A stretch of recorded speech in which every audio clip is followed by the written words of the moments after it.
মা তো বলেছেন, শ্রী শ্রী সারদা মা বলেছেন যে বিশ্বাসে যেমন সব কিছু মেলায়, আর মাও ওই যে যেমন সবাইকে ভালোবাসে, তার কুসন্তান কখনো হয় না। আর একটা শিক্ষালয় কখনো কারুর কোনোভাবে কোনো নেতিবাচক দিক হতে পারে না। শিক্ষালয় মানে পজিটিভ। যেমন সূর্য, সে দিনের বেলায় তার সূর্যের তাপ দিয়ে কারো কাজে লাগতে পারে, কাউকে আবার সূর্যের তাপের দহনে পুড়িয়ে দিতে পারে। কিন্তু মা বলছি, মা তো চাঁদ, শিক্ষালয় তেমন চাঁদের মতো, তার সিদ্ধতায় সমস্ত রাজনীতি, সমস্ত নেতিবাচক দিকগুলো সমস্ত অভিভাবক এবং শিক্ষার্থীকে ভুলিয়ে দিতে পারে। ঠিক চাঁদের মধ্যে আমি বলবো যে শিক্ষালয় মানে এক চাঁদেরই সমতুল্য, তাদের সিদ্ধতায় সবাইকে ভরিয়ে দিতে পারে।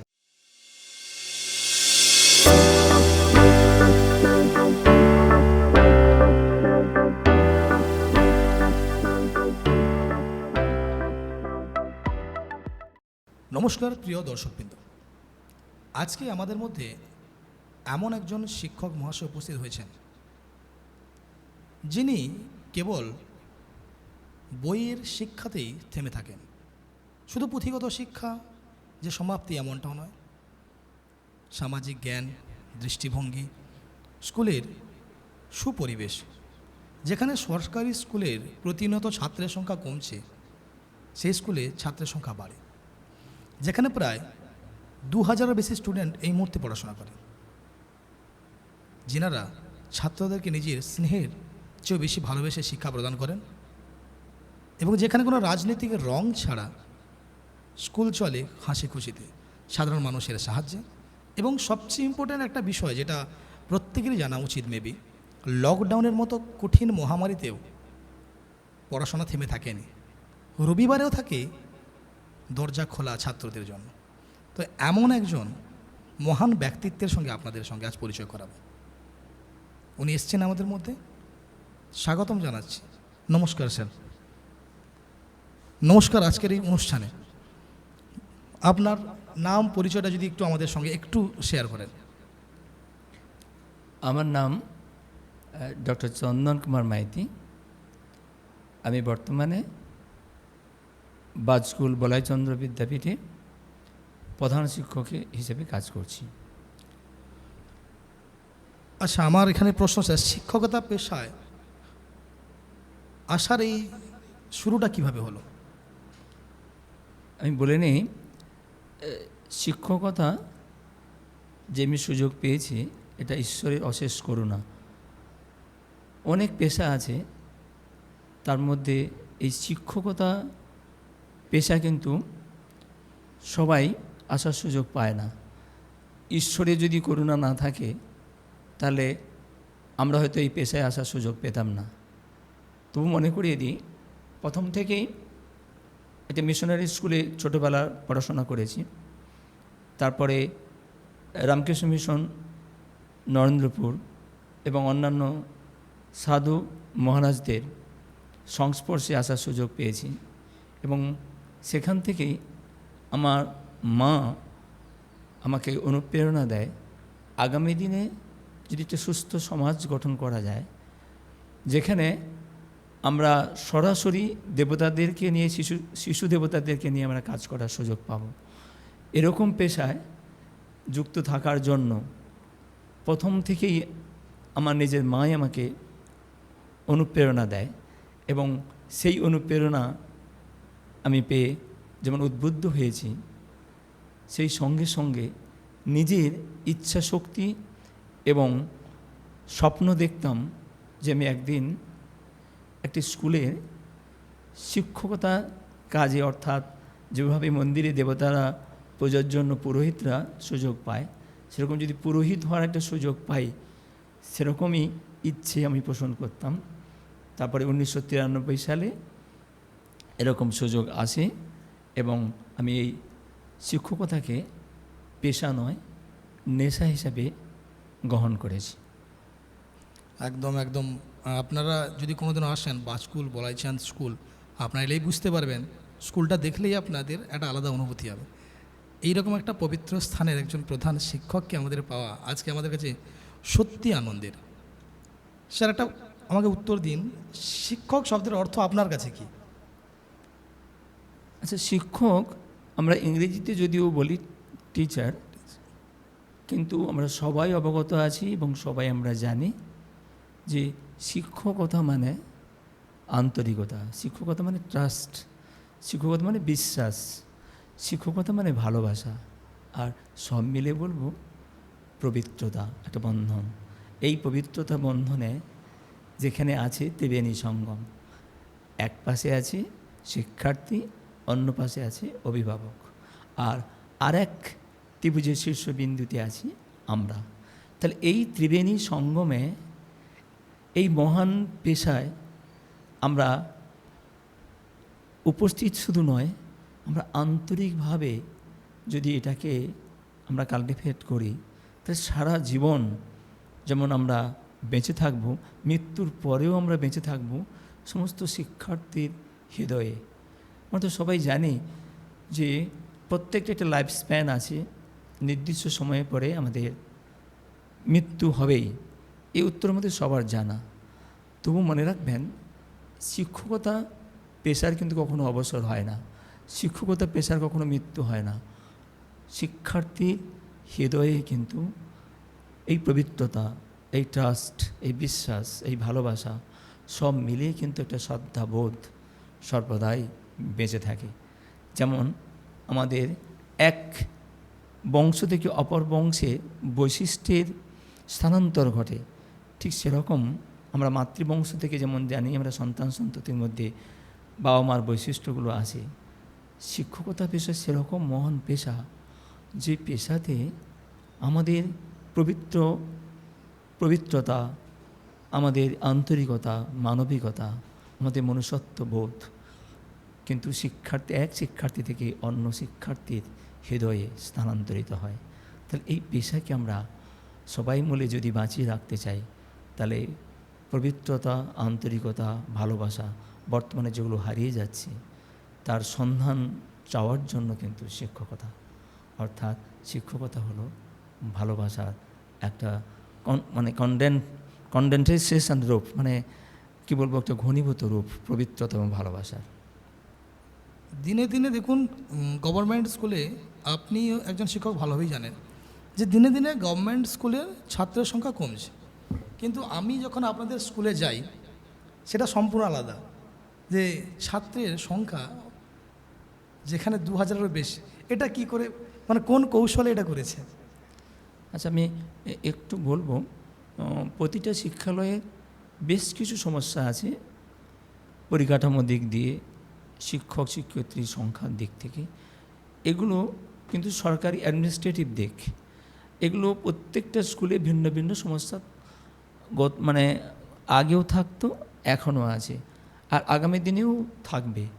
আমি চাই আমাদের যে শিক্ষক শিক্ষয়িত্রীরা আছেন, আমি বলবো কি আমি খুবই ভাগ্যবান। আমাদের স্কুলে যে আমার সহকর্মী এবং সহমর্মীগণ কাজ করেন, তারা শিক্ষকতাকে কিন্তু পেশা হিসেবে নয়, তারা কিন্তু নেশা হিসাবে গ্রহণ করেছে। তারা শিক্ষার্থীকে নিজের ভাই বোন, নিজের সন্তান সন্ততির মতো তারা ভালোবাসেন। শিক্ষার্থী যে স্কুলে আসবে, এটা একটা আবেগ, এই আবেগের জন্য কিন্তু শিক্ষার্থীরা স্কুলে আসে। স্কুল কখনোই ইনফরমেশান গ্যাদারিং সেন্টার বা ইনফরমেশান ট্রান্সফরমেশানের এই ব্যাপারের জন্য স্কুল হতে পারে না।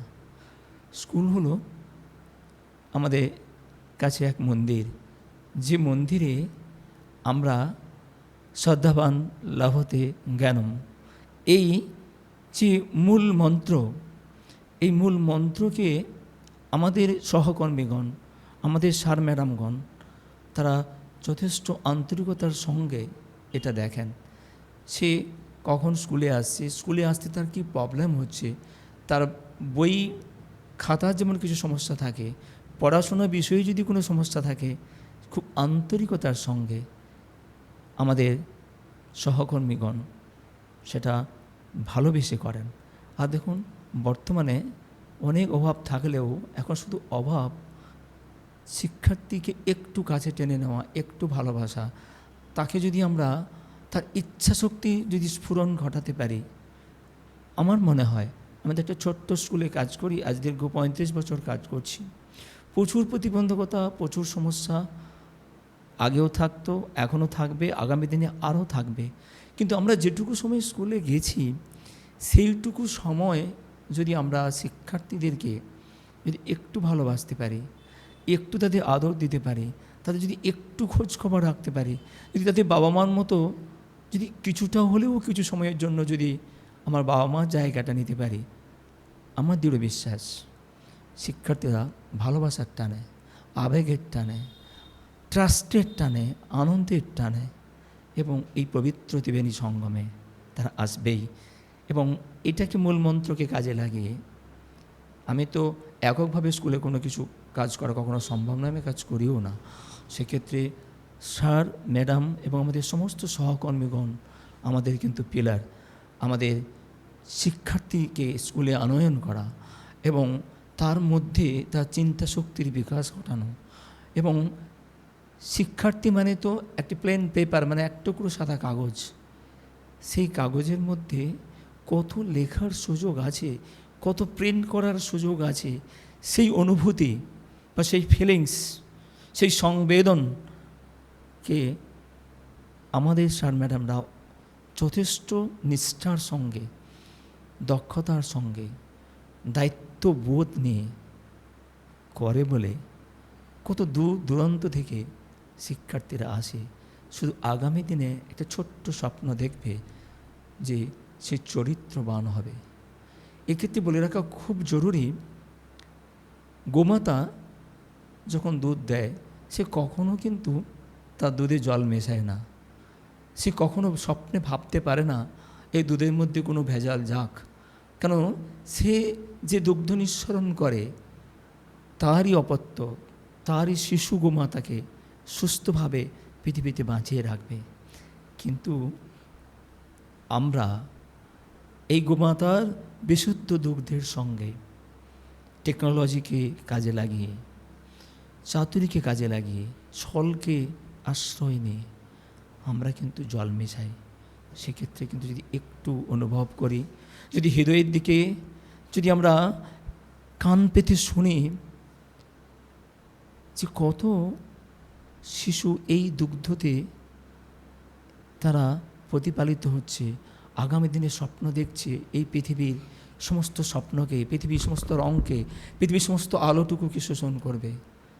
কিন্তু আমরা এই শিক্ষক মহান পেশাতে থেকে যদি শিক্ষার্থীর মধ্যে যদি চরিত্র হওয়ার বা চরিত্রবান তৈরি হওয়ার যদি কিছু টেকনিক, কিছু কৌশল যদি তাদের মধ্যে আমরা জাগরিত করতে পারি, সেই ছোট্ট বীজকে যদি আমরা অঙ্কুরিত করতে পারি, আমার দৃঢ় বিশ্বাস প্রতিটা শিক্ষার্থী শিক্ষালয়ে, শিক্ষার আঙিনায় আসতে সে বাধ্য। কারণ সে এখানে পাবে একটা নিষ্ঠাবোধ, একটা আদর্শ কিছু ধরবে, একটা স্বপ্ন দেখবে। কতজন বন্ধুর সঙ্গে একসঙ্গে মিলে মিশে কোনটা আলো আর কোনটা অন্ধকার তার ডিফারেন্সটা বের করতে পারবে। কোনো কোচিং সেন্টার, কোনো কম্পিটিটিভ ইনস্টিটিউট কখনো কিন্তু একটা শিক্ষালয়ের মতো এই বোধগুলোকে জাগ্রত করতে সক্ষম নয়। তাই শিক্ষালয়ের বিকল্প কখনো হতে পারে না। যত এআই, যত টেকনোলজি আসুক না কেন, শিক্ষকের মহান পেশা কখনো রিপ্লেস করতে পারে না। শুধু আমাদের মনে হচ্ছে আজ সময় এসছে টেকনোলজিকে ভিত করে আন্তরিকতা, নিষ্ঠা ও শ্রদ্ধাবোধকে হাতে মাধ্যম করে শিক্ষার্থীকে ভালো করে বুঝে নেওয়া, তাকে একটু করে পড়া। কেন একজন শিক্ষার্থী মানে একটা বড় এনসাইক্লোপিডিয়া, কত চ্যাপ্টার, কত তার পরিচ্ছেদ, কত তার অনুচ্ছেদ, কত তার লাইন, কত তার বর্ণ, কত তার ওয়ার্ড, সেগুলোকে যদি একটু অনুভব দিয়ে জানে, একটু যদি অনুভূতি দিয়ে তাকে কাছে টেনে নেয়। প্রতিটি শিক্ষালয়ের প্রচুর প্রতিবন্ধকতা থাকা সত্ত্বেও শিক্ষার্থীরা 9টা বাজলেই স্কুলের দিকে আসবে, আমার একটা দৃঢ় বিশ্বাস। আর আমাদের স্কুলে যে শিক্ষক শিক্ষয়িত্রীরা আছে, আমি বলবো আমার সহকর্মী শুধু নয়, আমার বন্ধু, তারা কিন্তু কত রকম সমস্যা আছে, হ্যাঁ, আমার কত বদগুণও আছে, তারা সবাইকে আমার এই বদগুণগুলোকেও মেনে নেয়। তারা স্কুলকে সুস্থ স্বাভাবিক রাখার জন্য সবাই সচেষ্ট, এবং তাদের অনুপ্রেরণায়, তাদের ভালোবাসায় আমাদের স্কুল চলছে। সুতরাং আমি থাকলাম কি না থাকলাম তাতে স্কুলের কোনো যায় আসবে না। আমি খুব লাকি, আমি ভাগ্যবান। আমাদের শিক্ষক শিক্ষয়িত্রী অর্থাৎ আমার সহকর্মী ও সহকর্মীগণ এই স্কুলটাকে ধরে রেখেছে তাদের কথায়। আমাদের স্কুল আমাদের বাড়ি, আমাদের স্কুল আমাদের গর্ব, আমাদের স্কুল আমাদের ভাষা।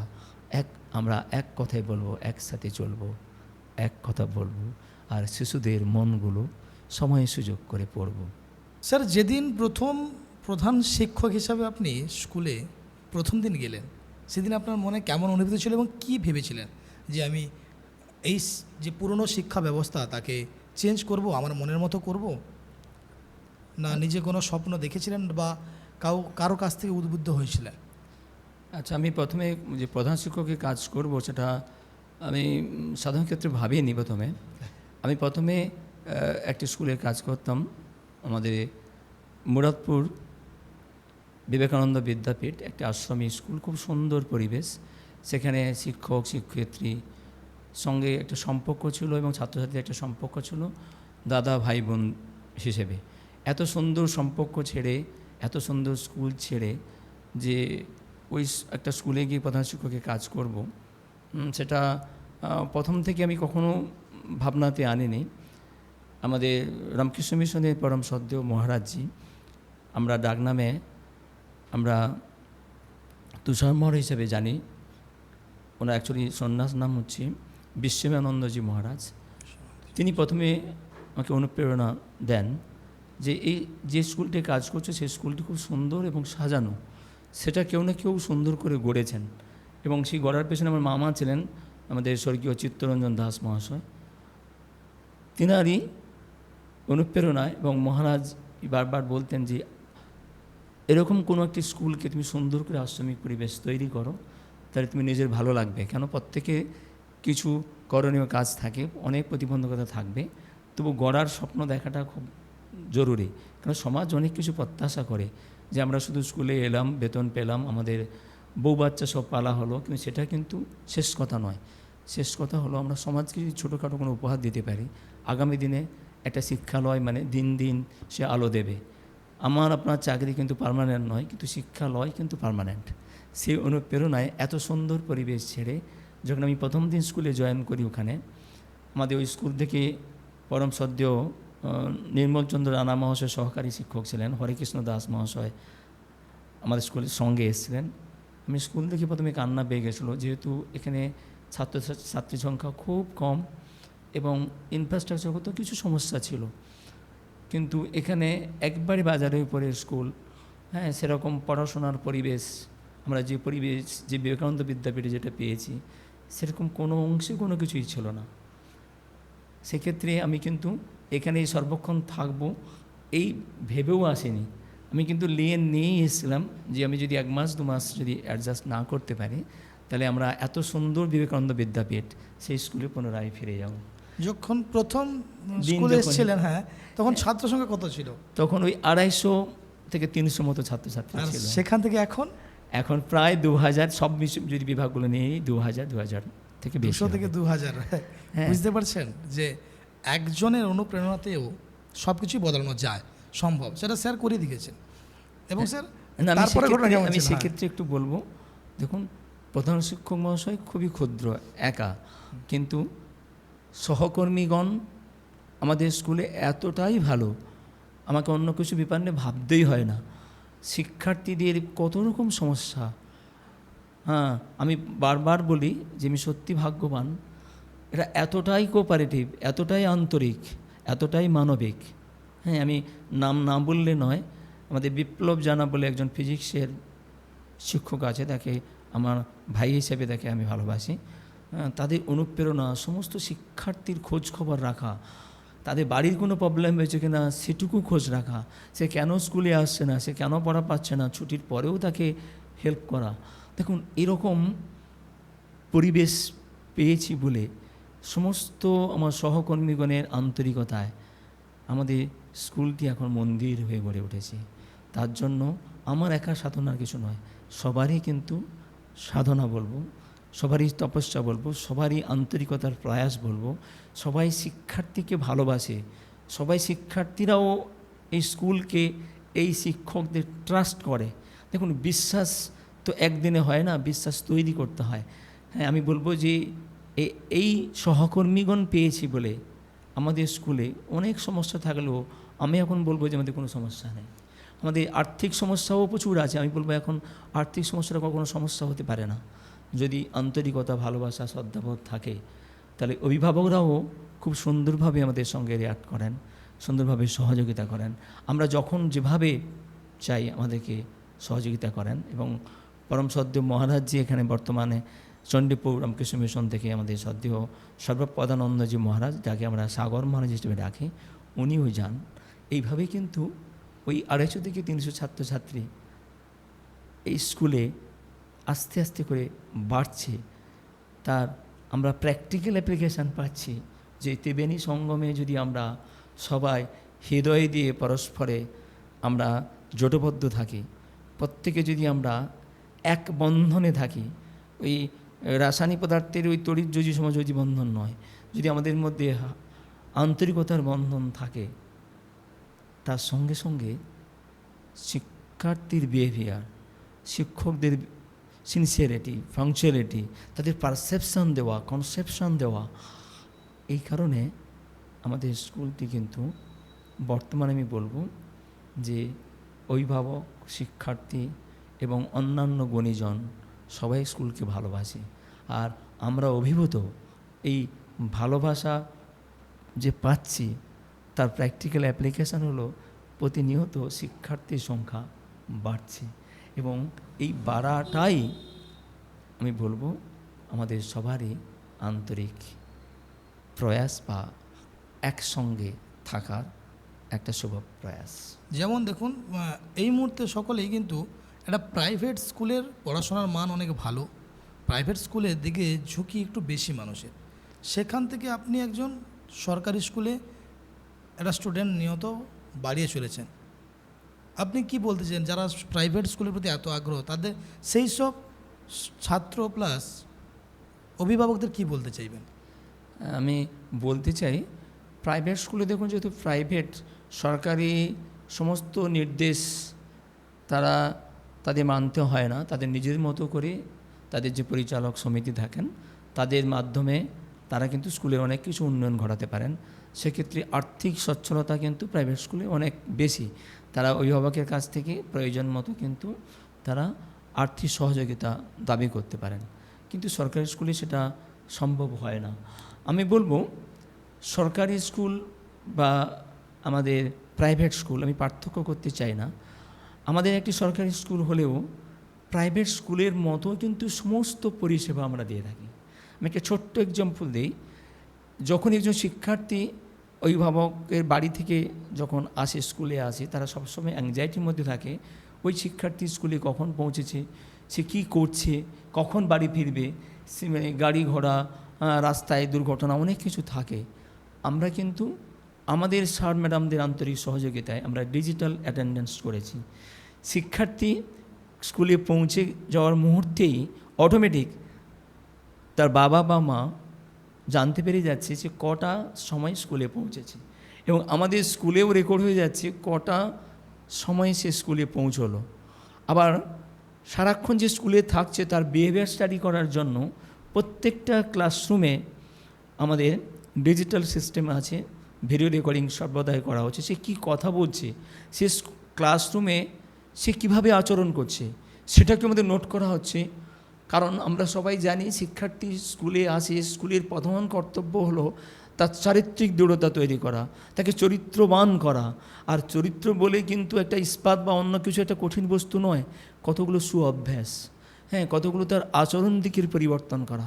আমরা প্রত্যেকটা মুহূর্ত শিক্ষার্থীর শ্রেণীকক্ষে আমরা সেটাকে প্রতিনিয়ত আমরা রেগুলেট করছি, আমরা প্রতিনিয়ত ভিডিও রেকর্ডিং করছি। কারোর যদি কোনো প্রবলেম হয় সেটাকে আমরা শিক্ষার্থীকে ভালোবেসে তার সংশোধন করার চেষ্টা করছি। এবং বাড়ির লোক এলেও সে কী কী সুঅভ্যাস থেকে একটু দূরে সরে যাচ্ছে, শ্রেণীকক্ষে তার কীরকম বিচলন হচ্ছে, সে কীভাবে শ্রেণীকক্ষে আলটিমেটলি সে অ্যাটেনশান দিচ্ছে কিনা, শিক্ষার্থীর সঙ্গে ইন্টারঅ্যাক্ট করছে কিনা, সমূহ বিষয়গুলো যেভাবে প্রাইভেট স্কুলে যেটা করা হয়, আমরাও আমাদের অভিভাবকে আর্থিক সহযোগিতায়, কারণ জোর করে চাপিয়ে নয়, তাদের কিন্তু আর্থিক সহযোগিতায় আমরা এই পুরোটাই ডিজিটাল সিস্টেম করেছি। অর্থাৎ যদি একজন স্টুডেন্ট স্কুলে আসে, তার মা বাবা জানতে পারছে কীভাবে? SMS এর মাধ্যমে না? হ্যাঁ, SMS-এর মাধ্যমে তার বাড়িতে খবর পৌঁছে যাচ্ছে। সে যেই ফোন ব্যবহার করো না কেন, আমাদের এখানে স্ক্যানার ব্যবহার করা হচ্ছে, ওদের আই কার্ড বানানো হয়েছে, হোল লাইফ আইডেন্টি কার্ড, যেখানে কোনো ক্লাস লেখা থাকে না, আইডি নাম্বার দেওয়া আছে, তার ব্লাড গ্রুপ করে দেওয়া আছে, বাবা মার নাম লেখা আছে, তার ব্লাড গ্রুপ করে দেওয়া আছে এবং তার সঙ্গে সঙ্গে তার ফোন নাম্বার দেওয়া আছে। ওই ফোন নাম্বারে ও কখন পৌঁছচ্ছে সে স্কুলে থেকে, মানে স্কুল থেকে সঙ্গে সঙ্গে তার বাড়িতে মেসেজ পৌঁছে আর যাচ্ছে। যদি বাড়ি পৌঁছেছে, এটা আপনারা কি করে জানতে পারছেন? আমাদের সঙ্গে সঙ্গে আমাদের যে কম্পিউটার বা আমাদের মোবাইল আছে, ইনট্যাক করা আছে, আমরা সঙ্গে সঙ্গে ওখানে ক্লাস ভিত্তিক, ক্লাসের মানে আবার বিভাগ যে আছে, এ বিভাগ, বি বিভাগ, এই বিভাগ ভিত্তিক রোল নাম্বার, আইডি নাম্বার অনুসারে আমরা রেকর্ড হয়ে যাচ্ছি এই ছেলেটি অমুক সময়ে ক্লাস থেকে বেরিয়ে গেছে, স্কুল থেকে বেরিয়ে গেছে, এবং যখন স্কুলে পৌঁছচ্ছে কত সেকেন্ডে স্কুলে পৌঁছেছে, আমরা কিন্তু এখানে পৌঁছে যাচ্ছি, মানে আমরা খবর পেয়ে যাচ্ছি। এমনকি থেকে বেরোলো সঙ্গে সঙ্গে ওর বাবার বা গার্ডিয়ানের মায়ের মেসেজ পৌঁছে যাচ্ছে, স্কুল থেকে আপনার ছেলে কি মেয়ে এতটার সময় বেরিয়ে গেছে। আচ্ছা আচ্ছা। হ্যাঁ, এবং বাড়ি মায়ের যখন বাবা মা তো খুব অ্যাংজাইটি থাকে, স্বাভাবিক, মানে দূর থেকে আসে, সেক্ষেত্রে কিন্তু আমরা ওই গার্জেন মানে অভিভাবকে আর্থিক সহযোগিতা এবং ঐকান্তিক প্রয়াসে আমরা এটা করতে সক্ষম হয়েছি। আচ্ছা, দূর থেকে যেহেতু বলছেন, আমি জাস্ট জানতে চাইছি যে আপনাদের স্কুল থেকে কতটা দূরত্ব পর্যন্ত বা দূর থেকে ছেলেমেয়েরা এখানে আসে বা আপনাদের স্কুলে আসে? আমি বলে নেই, যেহেতু আমাদের স্কুলটি বাজ স্কুল বাজারের উপর অবস্থিত, সেই বাজ স্কুল থেকে আমাদের মংলা মোড়, ভগবানপুর, খেজুরি, হেড়িয়া, তেঁতুলতলা, তরলা, এখানে চণ্ডীপুর, কাণ্ডপসরা, হাঁসছড়া, শ্যামসুন্দরপুর, মানে ঈশ্বরপুর, এমনকি ঈশ্বরপুর অনেকটা দূরে ভিতর থেকে, মানে উনি যে জায়গাগুলোর নাম বললেন অলমোস্ট এমনও আছে যেটা 25 কিলোমিটারের দূরে, বুঝতে পারছেন? তার থেকেও বেশি, মানে খেজুরি অনেকটা দূর থেকে, 35 কিলোমিটার দূরে। তাহলে 35 কিলোমিটার দূর থেকে একটা স্টুডেন্ট একটা স্কুলে, গভর্নমেন্ট স্কুলে পড়তে আসে। আচ্ছা স্যার, ওদের যাতায়াতের কি ধরনের কোনো কি ব্যবস্থা রয়েছে? আচ্ছা, আমাদের যেহেতু সরকারি বাস তো আছেই, সরকারি বাস ছাড়াও আমাদের প্রাইভেট বেশ কিছু বাস আছে, যে বাসগুলো স্কুলের গেটের কাছে দাঁড়ায়। এছাড়াও বেশ কিছু শিক্ষার্থীর বাবা মারা বেশ কিছু টোটো এবং গাড়ি ভাড়া করে থাকে, যারা ছুটি হলে একসঙ্গে ওদেরকে নিয়ে যায়। হ্যাঁ, যেমন আমাদের ভগবানপুর, মংলা মোড়, ওইখানে মির্জাপুর, হ্যাঁ, ওই সব দূর দূর জায়গা থেকে যারা আসে তারা একসঙ্গে যাওয়ার সুযোগ পায়। এবং এক্ষেত্রে আর একটা কথা বলা খুব জরুরি, দেখুন আজকাল আমরা পড়াশোনায় এতটাই ব্যস্ত যে যেহেতু মোবাইল থেকে শুরু করে, কম্পিউটার থেকে শুরু করে এই সমস্ত তথ্য আদান প্রদান করছি, কিন্তু শিক্ষার্থীর মধ্যে যে কিভাবে মেডিটেশন ঘটাবো, মনঃসংযোগ করাবো, সেটার জন্য আমাদের স্কুলে কিন্তু 10:50 প্রত্যেকটা দিন 1 মিনিট করে মনঃসংযোগ করা হয়। আমাদের একজন সুকুমারদা আছেন, তিনি খুবই, তার ভয়েসটাও খুব সুন্দর এবং আমাদের পিতৃতুল্য, উনি খুব আন্তরিকতার সঙ্গে ওং শান্তি দিয়ে মেডিটেশন করান।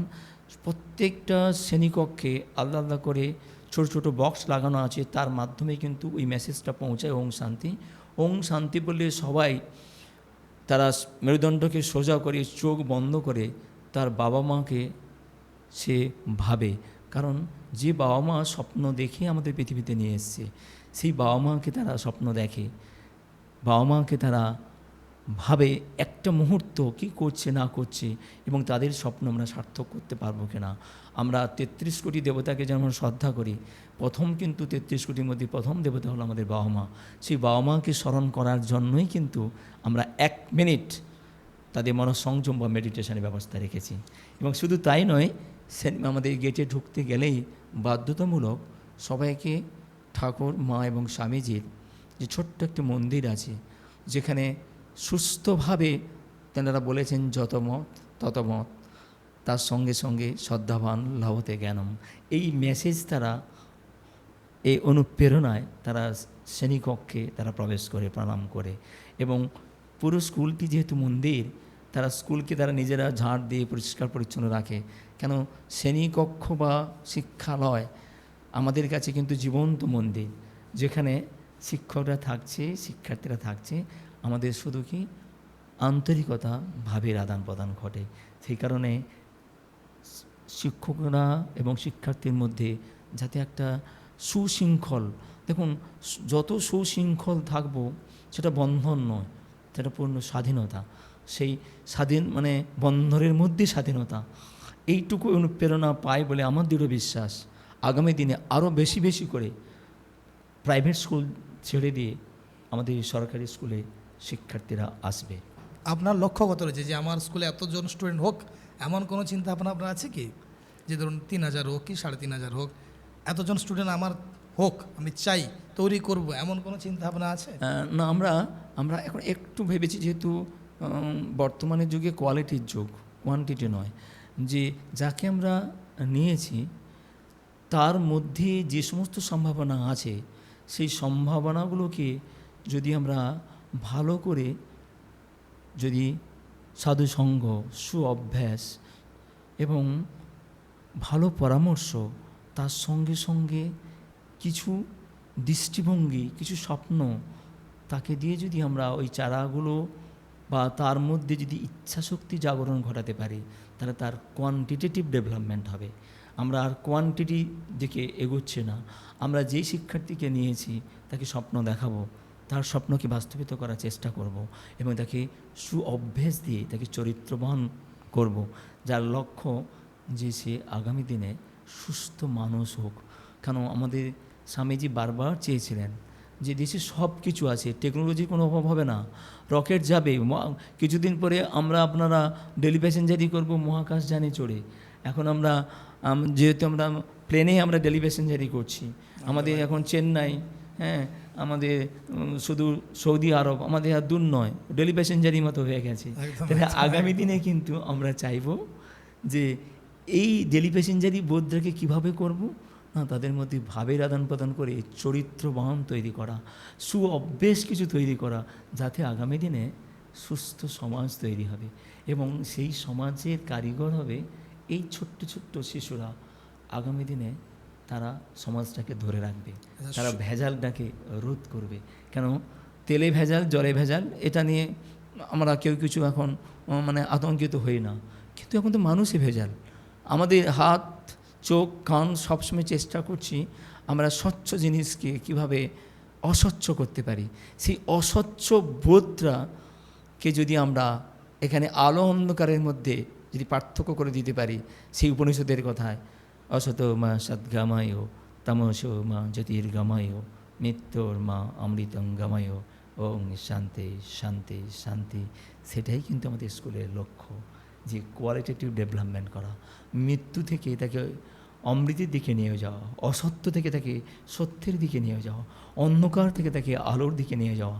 এই জন্য আমরা এবছরের প্ল্যানিং, আমরা যে শিক্ষার্থীকে নিচ্ছি তার বাবা মার সঙ্গে কথা বলবো কিভাবে তাদের এই উপনিষদের কথাগুলোকে আমরা পালন করতে পারি, তাকে তার ইচ্ছা শক্তির জাগরণ ঘটাতে পারে, তাকে স্বপ্ন দেখাতে পারে। বাবা মা আমরা কতটা ঠেলবো, ঠেলার তো একটা শেষ আছে, টিউশনির তো একটা শেষ আছে।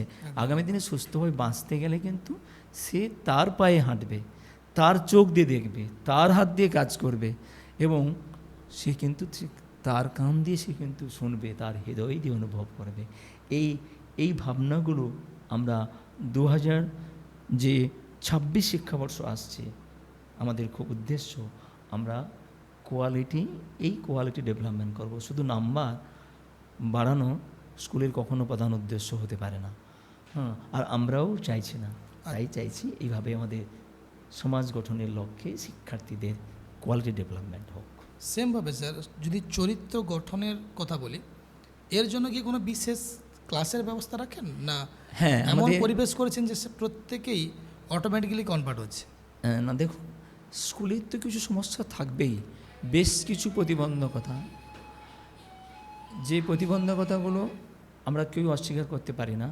শিক্ষক সমস্যা, শ্রেণীকক্ষের সমস্যা, কারেন্টের সমস্যা, এই সমস্যাগুলো সব থাকবেই। এই সমস্যাগুলো বাদ দিয়ে আমি বলছি আমরা প্রত্যেক দিনই আমাদের নির্দিষ্ট বিভাগের ক্লাসের এবং বিভাগের ইন্ডিয়ান কালচার মানে ভারতীয় সংস্কৃতি ক্লাস হয়। এবং পরম শ্রদ্ধ মহারাজজি আমাদের এখানে আছেন, সর্বপরানন্দজি মহারাজজি বা সাগর মহারাজ, উনি অভিভাবকদের নিয়ে বসেছেন, শিক্ষার্থীদেরকেও নিয়ে বসেছেন। এবার আমরা পরীক্ষা শেষ হয়েছে, এই মাস থেকে আবার শুরু করব। ওদের মধ্যে কিভাবে সুস্থ মন তৈরি করা যায়। দেখুন, আমাদের দেহটা তো একটা মন্দির, আর এই মন্দিরে কিন্তু সুস্থ মন, যাকে আমরা দেবতা হিসেবে ভাবি, সেই সুস্থ মন করার দায়িত্ব কিন্তু আমাদের।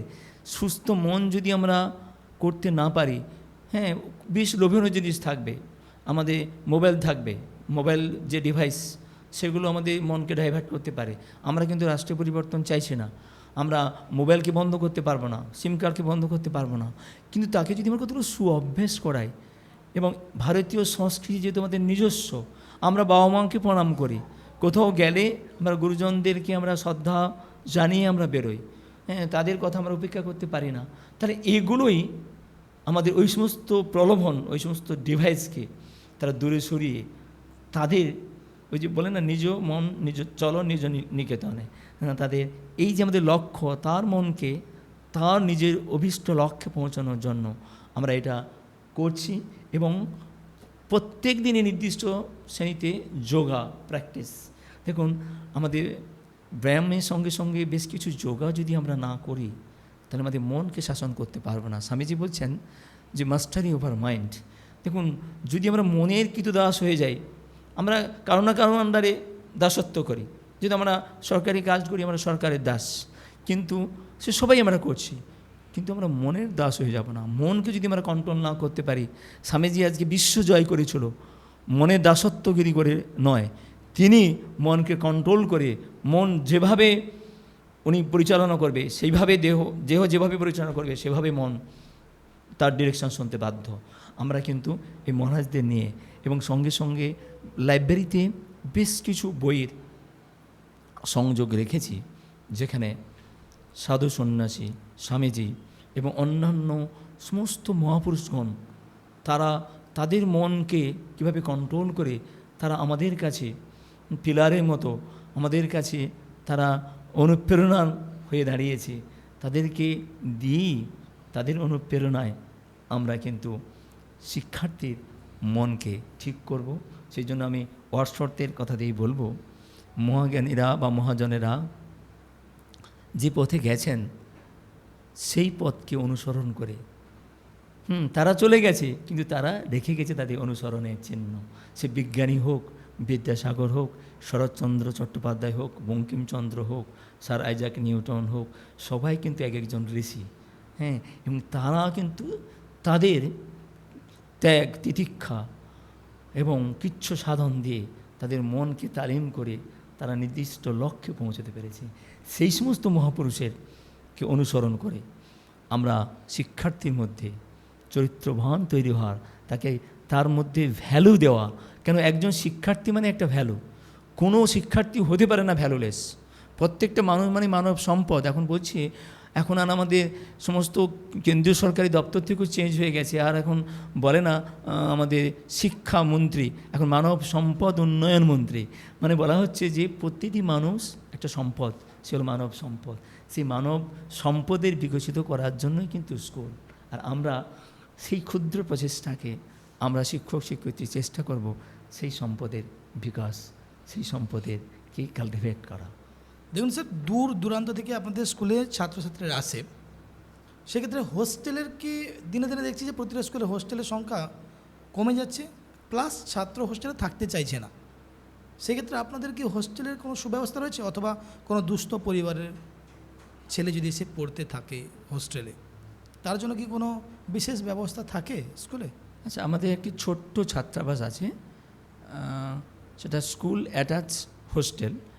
আমাদের স্কুলের নামেই সেই ছাত্রাবাসটি, এবং এই ছাত্রাবাসটিতে এখন 115 জন শিক্ষার্থী আছে, শুধুমাত্র ছাত্ররা 115 জন। হ্যাঁ, 115 জন। আচ্ছা। এবং আমরা রাখতে পারছি না, কারণ কি এত ডিমান্ড। আমি একটু মনে করিয়ে দিই, আমাদের এই যে শিক্ষার্থীরা ছাত্রাবাসে আছে তাদের মধ্যে 20 থেকে 25 জন আছে যাদের বাবা মা নেই, এবং তাদের কিন্তু এই 25 জনের আমরা সাধারণ ক্ষেত্রে ম্যাক্সিমাম খরচটা কিন্তু আমরাই বিয়ার করি। অর্থাৎ স্কুলের শিক্ষক শিক্ষিকা। হ্যাঁ, শিক্ষক শিক্ষিকারাও সহযোগিতা করেন। কিছু গুণীজন আছেন আমাদের স্কুলের ওয়েল উইশার, তেনারাও খুব সহযোগিতা করেন। এবং এই যে শিক্ষার্থীরা আছেন, প্রত্যেকদিন একটা নির্দিষ্ট নিয়মে প্রার্থনা হয় এবং তাদের পড়াশোনা নির্দিষ্ট নিয়মে হয়। আর আমাদের একজন খুব ডেডিকেটেড শিক্ষক আছেন, তার নাম না বললে আমাকে নিজেকে খুব ছোট লাগবে। আমাদের কালীপদ বাড়ুই স্যার আছেন, যদিও জীবনবিজ্ঞান শিক্ষক, তিনি কিন্তু হোল টাইমার। তিনি স্কুলেও পুরোক্ষণ সময় দেয়, হোস্টেলেও সারাদিন সময় দেয়। আর তার সঙ্গে আছেন আমাদের অশ্বিনী কুমার মণ্ডল মহাশয়, যিনি আমাদের ইতিহাসের শিক্ষক ছিলেন, গত বছর অবসর গ্রহণ করেছেন। তিনি সারাদিনই শিক্ষার্থীকে তাদের নিজের সন্তানের মতো ভালোবাসেন। সেই জন্য আমাদের অনেক আর্থিক অস্বচ্ছতা থাকা সত্ত্বেও আমাদের মতো করে খুব যে হাইফাই খাওয়াতে পারি সেরকম নয়। হ্যাঁ, প্রচুর জন আছেন, তাদের বাড়ির ছেলে মেয়ে জন্মদিনে আমাদের হোস্টেলকে তারা মাংস খাওয়ার জন্য কিন্তু পয়সা কন্ট্রিবিউট করেন। তার বাড়ির ছেলে মেয়ে জন্মদিনটা এখানেই পালন হয়ে গেল, অন্যজনকে না খাইয়ে আমাদের হোস্টেলের ছেলেদের জন্য মাংস পয়সা দিয়ে দেন। তার নামে আমরা মাংসটাও আমরা শিক্ষার্থীদের খেতে দিতে পারি। এবং মাথায় রাখুন, আমি এইটুকু অনুভব করতে পারছি যে যতদিন আমরা আরও শিক্ষকতা করব, মনে হচ্ছে প্রচুর শেখার আছে এবং শিক্ষকদের কাছ থেকে প্রচুর শেখার আছে। আর আমি কখনো বিশ্বাস করতে পারি না যে শিক্ষকরা কখনো সমস্যা তৈরি করতে পারে, কেন শিক্ষকরা সম্পদ। কেন আমি আমার স্কুল দিয়েই আমি উদাহরণ দেব, যদি এতটা আন্তরিক প্রয়াস না থাকতো আমাদের হোস্টেলটাই চলতো না। হ্যাঁ, এরকম ত্যাগ না থাকলে কিন্তু আমাদের ওই 115 জন ছেলের সমস্ত দায়িত্ব আমরা একটু ভাবতে হবে যে একটা বাড়িতে থাকলে কখন জ্বর হচ্ছে, কখন তার পেট খারাপ হচ্ছে, কখন প্রবলেম ফেস করছে, কখন মারপিট করছে, কখন পরস্পরের মধ্যে ভিন্ন মত পোষণ করছে, কখন একটা ছেলে কোনোভাবে সুতরাং পেলে বাড়ি লুকিয়ে পালিয়ে যাচ্ছে, তাদের খোঁজ খবর রাখা সমস্ত কিছু কিন্তু আমাদের এই যে শিক্ষক আমার বন্ধুরা আছে, আমার ভাইয়েরা আছে, তারা এত সুন্দরভাবে সহযোগিতা করছে। সেই জন্য কিন্তু 25 জনের আমরা শুধু অন্ন নয়, তারা হারিয়ে যেত। আমি এখানে নাম বললে নয়, পুরুলিয়ার প্রত্যন্তর গ্রামে যারা শুধু সাদা ফ্যান মারা ভাত দিলেই তাদের ক্ষেত্রে যথেষ্ট, ওই আলু ভাতে বা শাকের তরকারি মাছ, ওগুলো বিলাসিতা। শুধু যদি আপনারা যদি কেউ দেখেন ওই সমস্ত পুরুলিয়ার ছেলেগুলো কত গরিব, কিন্তু তাদের আচার আচরণ, তাদের ব্যবহার আমাদের বর্তমান যুগে তথাকথিত বড় বাড়ির ছেলে মেয়েদের কিন্তু শিক্ষণীয়। কারণ তাদের ডিমান্ড নাই, তাদের দেখুন নির্লোভ। তাহলে এই জিনিসগুলো আমাদের বর্তমানে যুগে শিক্ষার্থীকে কিন্তু শিখতে হবে। যাকে শুধু যদি ফ্যান মারা ভাত দেই, তারা আনন্দের সঙ্গে শ্রদ্ধার সঙ্গে সেটা খাচ্ছে এবং তাদের কোনো প্রবলেমও হচ্ছে না এবং তাদের বিহেভিয়ার এত সুন্দর। ধরুন আমাদের জলের ড্রামে পরিষ্কার করতে হবে, যেহেতু শিক্ষার্থী নিজেদের বাথরুম পরিষ্কার করতে হবে। অন্য শিক্ষার্থীরা যেখানে মুখ বাঁকাচ্ছে যে আমরা করতে পারছি না, কিন্তু খুব আনন্দের বিষয়, আনন্দের সঙ্গে তারা কিন্তু ওটাকে সেবা মনোভাব নিয়ে বাথরুম পরিষ্কার করছে, ঘর মুছছে, ঘর পরিষ্কার করছে, খাদ্য পরিবেশন করছে, যেগুলো মিশনারি স্কুলে হওয়া সম্ভব। যেমন আমাদের বিবেকানন্দ বিদ্যাপীঠে যে ছাত্রাবাস, পরমেশ্বর ছাত্রাবাস আছে, সেখানে কি সুন্দরভাবে ওরা করে। আমরা হয়তো এতটা করতে পারি না, কিন্তু সেই অনুপ্রেরণা, বিবেকানন্দ বিদ্যাপীঠে অনুপ্রেরণা, আমাদের ওখানে আমাদের লোকশিক্ষা মন্দিরে, বিবেকানন্দ লোকশিক্ষা মন্দিরের অনুপ্রেরণা আমাদের কিন্তু এই শিক্ষার্থীদেরকে বেশভাবে উদ্বুদ্ধ করে। তারা নিজেরা পরিবেশন করে এবং খাওয়া শুরু হয় মন্ত্র দিয়ে, খাওয়া শেষ হয় আবার মন্ত্র দিয়ে। একসঙ্গে যারা একটু লোভকে সংবরণ করার জন্য, যারা একটু লোভ পোষণ করে, তাদেরকে মাছ, মাংস, ডিম পরিবেশন করতে দেওয়া হয় লোভকে সংবরণ করার জন্য। আমি দেখলাম কি সে কিন্তু লাস্টে কিন্তু সেই ডিমটা যে সে বড় মাছটা রেখেছিল, সে বড় মাছটা তার ভাগ্যে জুটছে না, লাস্টে কিন্তু সেই মায়েদের মতো সে ভাঙা মাছটাই খাচ্ছে। আমি শুধু ভালো লাগে যে যতদিন যাচ্ছে আমি শিখছি যে ওরা কিভাবে নিজেদের লোভ সংবরণ করছে, যেটা আমরা ছোটোবেলা করতে শিখিনি। হ্যাঁ, কিন্তু মা বাবাকেও আমি এখন বলবো পড়াশোনার সঙ্গে সঙ্গে এই জিনিসগুলো, ওই স্টিমুলাসগুলোকে কীভাবে সে নিজের মন থেকে সে আস্তে আস্তে অপসারণ ঘটাবে, এটাও থেকেও কিছু শেখার আছে। তারা প্রার্থনা করছে, পরিবেশন সাইকোলজিক্যালি করছে। ট্রিটমেন্টও চলছে। হ্যাঁ, কিন্তু মজার কি, তারা এত গরিব হলেও প্রচুর মানে তাদের কাছ থেকে শেখার আছে। হ্যাঁ, মানে এগুলো বই থেকে শেখা যায় না। আমি মনে করবো এদের এই যে হোস্টেল করে আমি এইটাই লাভ হচ্ছে, ওদের কাছ থেকে শিখতে পাচ্ছি। এবং ওরা কতভাবে নির্লোভী হচ্ছে, কীভাবে ত্যাগ করছে, কীভাবে তারা একসঙ্গে না পাওয়াটাকে তারা কিন্তু ওটাকে ভেবে নিয়েছে যে এইভাবে আমাদের সুন্দরভাবে জীবনযাপন করতে হয়। একসঙ্গে থাকতে হবে। একসঙ্গে থাকতে আরও একটা হয়। ইন্টারেস্টিং ব্যাপার আমি শুনেছি আপনাদের স্কুল সম্পর্কে, যে রবিবারও অনেক সময় আমরা জানি যে সানডে প্রতিটি স্কুল প্রতিষ্ঠান বন্ধ থাকে, গভর্নমেন্টের সব কিছুই বন্ধ থাকে বললেই চলে। সেই ক্ষেত্রে রবিবারও স্কুল হয়, শুনেছেন কখনো? এটা স্যারের মুখ থেকে শোনানো যে রবিবার ক্লাস হওয়া, এই ব্যাপারটা যদি একটু আমাকে বলেন। আমি একটু বলে নিব, একটা অনুষ্ঠান দিয়ে বলবো। আমাদের রাখি বন্ধন একটা অনুষ্ঠান প্রত্যেক বছরই আমরা করি। সেখানে ওই বার তিথি নয়, সে যে বারই হোক না কেন, যে ছুটি থাকুক না কেন, আমাদের ওই দিন স্কুল খোলা, ওয়ার্কিং ডেজ, সমস্ত শিক্ষক শিক্ষয়িত্রী এবং সমস্ত শিক্ষাকর্মী এবং সমস্ত শিক্ষার্থী ভাই বোনেরা আসে এবং তারা ভিন্ন ভিন্ন জায়গাতে মানুষের মধ্যে, সমাজের মধ্যে যেটুকু বর্তমানে ক্রাইসিস চলছে, ভ্রাতৃত্ববোধ, বিশ্ব ভ্রাতৃত্ববোধ, সবাইকে আপন করে নেওয়া, সবাই যে লেভেলে থাকে না কেন, রাখি বাঁধতে হলে কিন্তু দুটো হাতটা বাড়িয়ে দেওয়া। এই যে তার লেভেলে একটা ছোট্ট শিক্ষার্থী যখন একজন লম্বা উচ্চতা বিশিষ্ট বা বড়লোক যখন লোককে তাকে রাখি বেঁধে এক তালে এক লেভেলে যখন এনে দিচ্ছে, এই বোধ, ভালোবাসার বোধ, এই ভ্রাতৃত্ববোধ, এরকম অনুষ্ঠানে কিন্তু আমরা রবিবারকেও কোনো পাত্তা দিই না, সেখানে কিন্তু স্কুল খোলা থাকে। অথবা যখন কোনো দেখা গেছে কোনো সরকারি ছুটি সোমবার দিন ঘোষণা করে দেওয়া হয়েছে, পরপর টানা পরীক্ষাগুলো আছে, আমরা কিন্তু শিক্ষার্থীদের কথা ভেবে কেন দেখুন, হঠাৎ করে যদি 2-3 ছুটি পড়ে যায়, ডিসকন্টিনিউ হয়ে যায়, শিক্ষার্থীদের তো একটা অনেকটাই ছোট, তাদেরকে মনোসংযমকে ধরে রাখা খুব কঠিন। তারা একসঙ্গে পরীক্ষাটা হলে খুব ভালো হয়। তারা আমরা কিন্তু আমরা অনেক রবিবারই পরীক্ষা করেছি। আমাদের সমস্ত, সেটা কিন্তু আমার অনুপ্রেরণা নয়, আমাদের শিক্ষকদের অনুপ্রেরণা আমি বলবো। আমাদের সহকারী প্রধান শিক্ষক মহাশয় আছেন সদ্য শৈবাল দাস মহাশয়, তিনি কিন্তু WBCS চাকরি ছেড়ে দিয়ে কিন্তু আমাদের স্কুলের সহকারী প্রধান শিক্ষক হিসেবে কাজ করছেন, এটাও কম পাওনা নয়। এবং আরও কয়েকজন আছে বলবো, আমি বিপ্লব জানার নাম বলেছিলাম আমাদের স্কুলে, অর্ধেন্দু দাস মহাশয় নাম বলবো, এনারা আমাদের স্কুলের অ্যাসেট। এদের সাহায্যে এবং এদের ঐকান্তিক প্রয়াসে তাহলে রবিবারও কোনো মানে ছুটি হিসাবে আমরা সময় পেলে, সুযোগ পেলে কিন্তু আমরা ক্লাস করতে বা পরীক্ষা করতে বা অনুষ্ঠান করতে পিছিয়ে যাই না। সেক্ষেত্রে কিন্তু কোনো শিক্ষকদের দ্বিমত থাকে না, শুধু একটাই বোধ থাকে যে আমরা শিক্ষক সমাজ, শিক্ষার্থী এবং সমাজের কাছে একটা পজিটিভ মেসেজ দেওয়া। স্বামীজি যেটা বলেছেন বারবার ধরে, যা কিছু ভাববো পজিটিভ, জীবন বেঁচে আছে মানে পজিটিভ।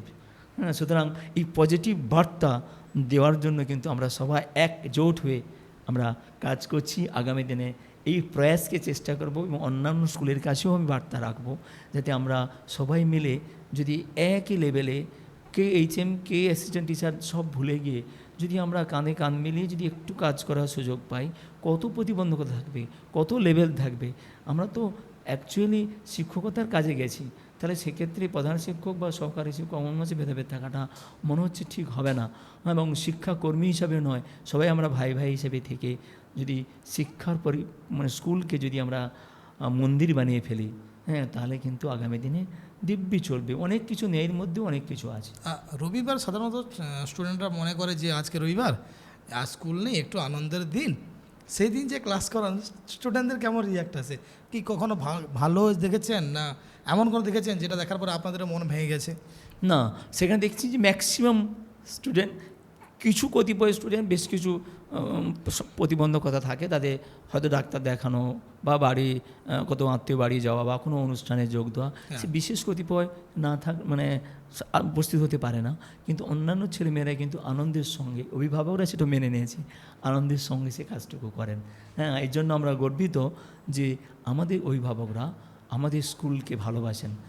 স্কুলকে ভালোবাসেন বলে কিন্তু এখনও স্কুলগুলো চলছে। প্রতিটা স্কুলের কথাই বলবো, অভিভাবকরা যথেষ্ট ভালোবাসে, শ্রদ্ধা করে, শিক্ষককে রেসপেক্ট করে বলে কিন্তু আমাদের সব কিছু ঠিকঠাক চলছে। কিছু একটা নেগেটিভ মেসেজ, কিছু প্রতিবন্ধকতা মানে কিন্তু হেরে যাওয়া না, মানে স্কুল ভেঙে যাওয়া নয়, কিছু কী বলবো সব শেষ হয়ে গেছে নয়।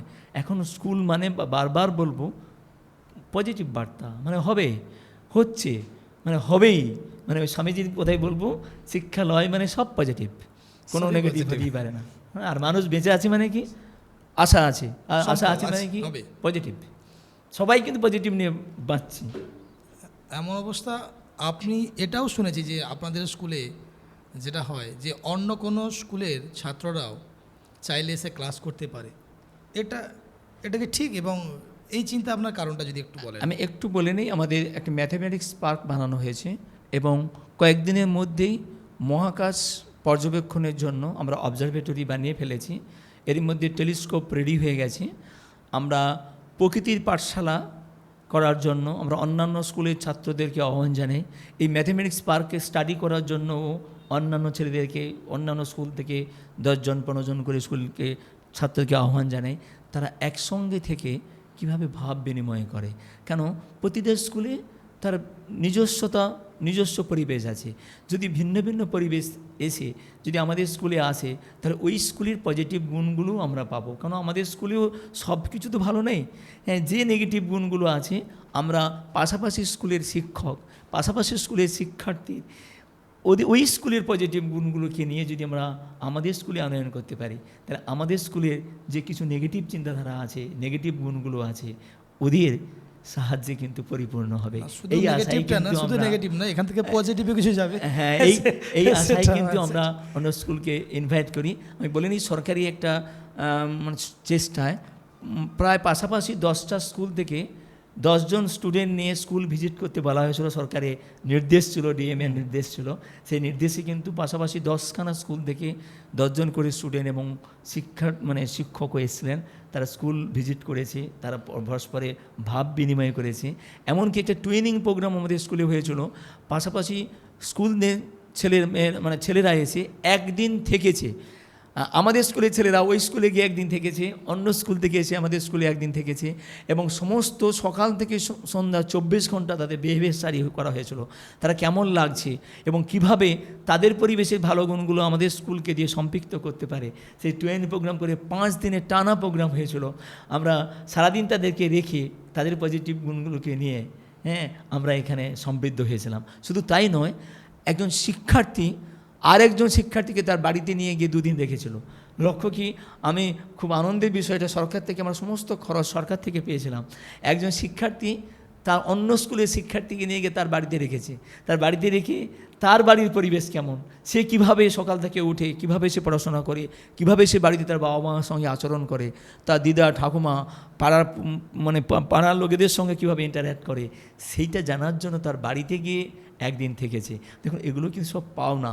আমি দেখছি যতদিন যাচ্ছে আমার মনে হচ্ছে যে আরও কিছুদিন মনে হচ্ছে শিক্ষকতার সুযোগ পেলে মনে হচ্ছে আমরা ধন্য হতে পারতাম, যে শিক্ষকতা আগামী দিনে শিক্ষার সুযোগ, আগামী দিনে আমাদের আবার খাতা পেন নিয়ে পড়ার সুযোগ। তাহলে এরকম সুযোগ কি হচ্ছে, আমি বলবো যে কি বলবো, একটা পাওনা। আমি এই প্রসঙ্গে একটু বলে নেই। এই প্রসঙ্গে আমরা কিন্তু যখন আমি বিবেকানন্দ বিদ্যাপীঠে কাজ করতাম, আমি বলবো যে বিবেকানন্দ বিদ্যাপীঠ শুধু বিদ্যাপীঠ নয়, একটা মন্দির যেখানে এত সুন্দর আশ্রমিক পরিবেশে সব কিছু হয়।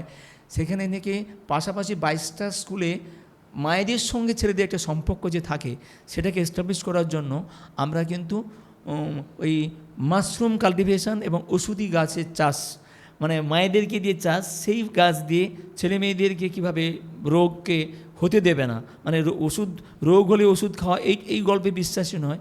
আমরা কিন্তু এরকম করার সুযোগ পেয়েছিলাম। পাশাপাশি 22টা স্কুল, একটা নাম বলবো, যেমন দিবাকর স্কুল ছিল, কাছাকাছি হাঁসছড়া গার্লস স্কুল ছিল, হ্যাঁ, এবং পাশাপাশি অনেকগুলো স্কুল ছিল। মধ্যে অনেকজন এখানে আমাদের সহকর্মী, সহমর্মীগণ এবং আমাদের বিশেষ করে অ্যাডমিনিস্ট্রেটিভ দিক থেকেও আমাদের সহযোগিতা করেছিল।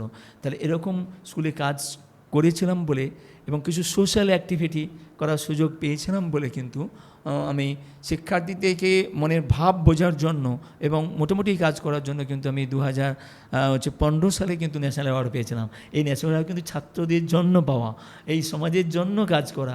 দেখুন, এই জাতীয় শিক্ষকতা পুরস্কার পাওয়াটা আমার ক্ষেত্রে কি বলবো, আমার পরিবার, আমার মিসেস, আমার ছেলে মেয়ে, আমার কাছাকাছি সমস্ত ওই রয়েছে দেখেতে আমার বড় পাওনা যে একটা স্বীকৃতি।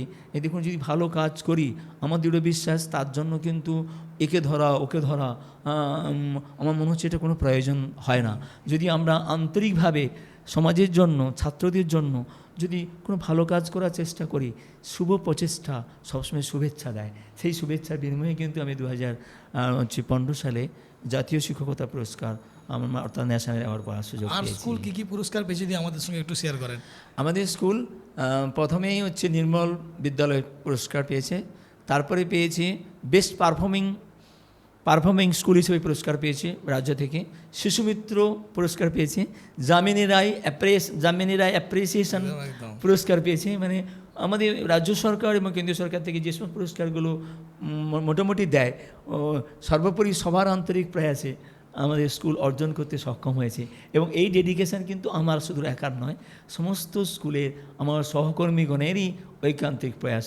আমার জাতীয় শিক্ষক পুরস্কার পাওয়াও আমি বলবো আমার বিবেকানন্দ বিদ্যাপীঠের সমস্ত আমাদের সহকর্মী ছিল তাদেরও ঐকান্তিক প্রয়াস, এবং আমাদের বর্তমান স্কুলেরও সমস্ত সহকর্মীদের এই ঐকান্তিক প্রয়াস।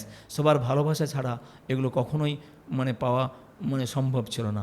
সবাই কিন্তু একসঙ্গে একজোট বেঁধে স্কুলকে ভালোবেসেছি বলে, শিক্ষার্থীকে ভালোবেসেছি বলে আমরা এই শ্রদ্ধাবোধ থেকে আমাদের পুরস্কার পাওয়া।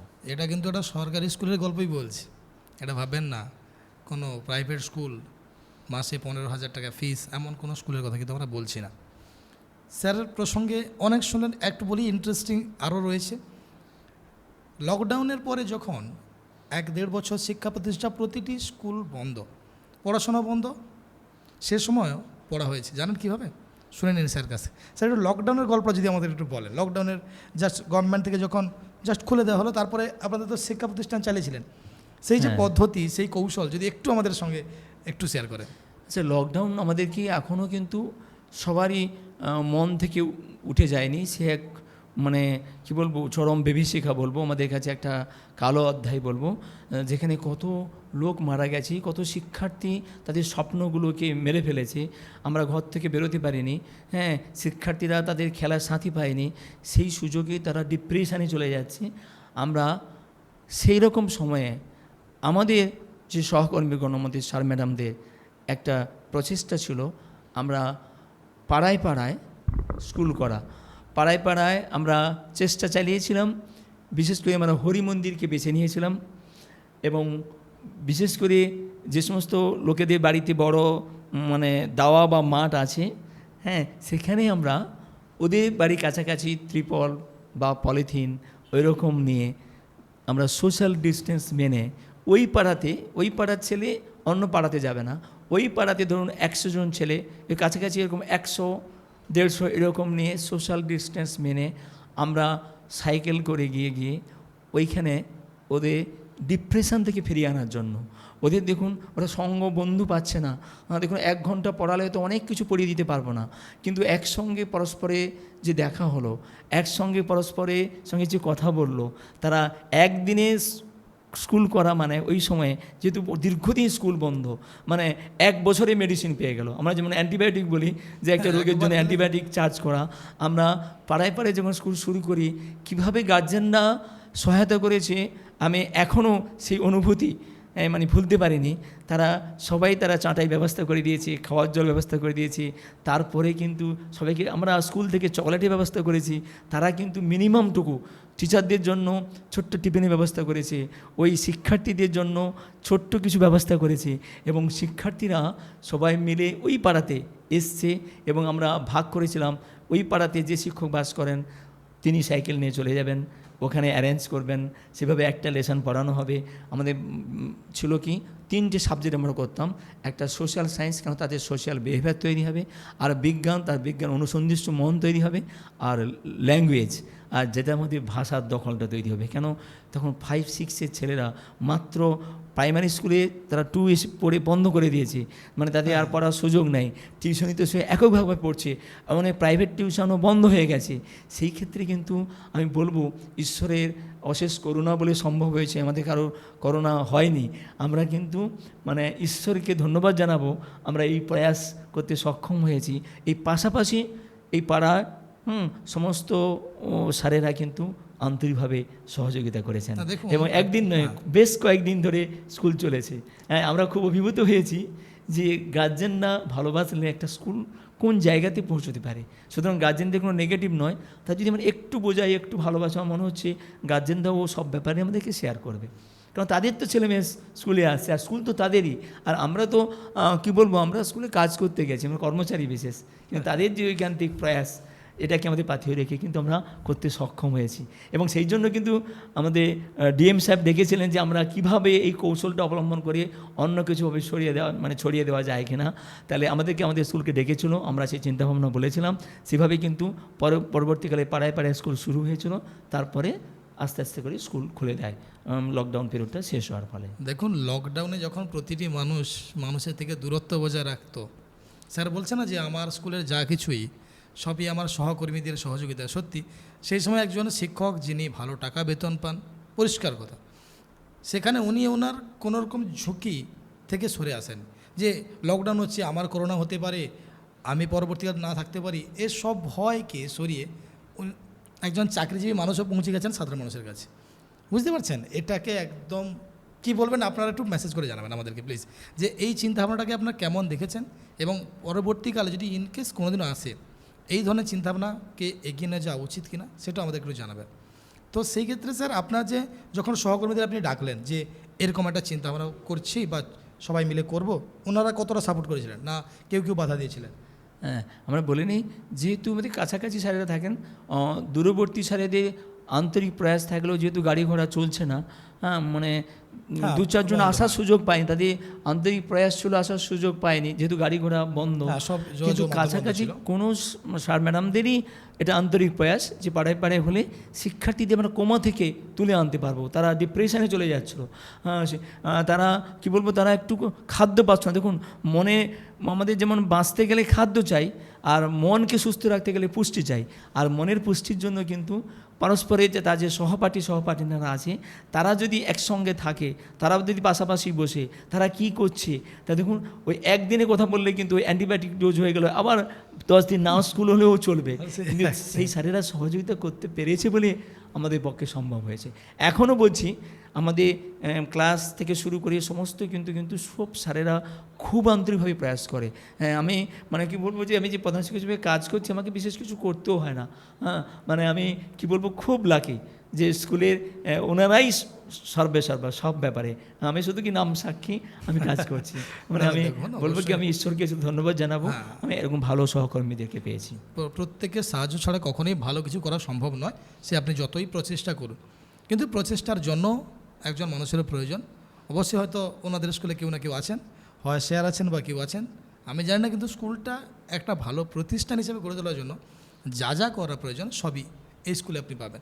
আচ্ছা, আমাকে একটা স্যার প্রশ্ন উঠতে দিন যে একটা ভালো ছাত্র হিসাবে কোন কোন গুণগুলি থাকা প্রয়োজন? এবং দেখুন, শুধু পড়াশোনাকে আমি উল্লেখ করছি না যে একটা ছেলে শুধু ভালো পড়াশোনা করে, আপনার মধ্যে যে পড়াশোনার পাশাপাশি আরও কী গুণগুলি থাকা প্রয়োজন? আচ্ছা, আমি বলবো, আমি তো আজকে দীর্ঘ 35 বছর শিক্ষকতার কাজ করছি। সেক্ষেত্রে আমি শিক্ষার্থীর মধ্যে অনেক গুণ আছে, 3টে গুণের কথা বলবো।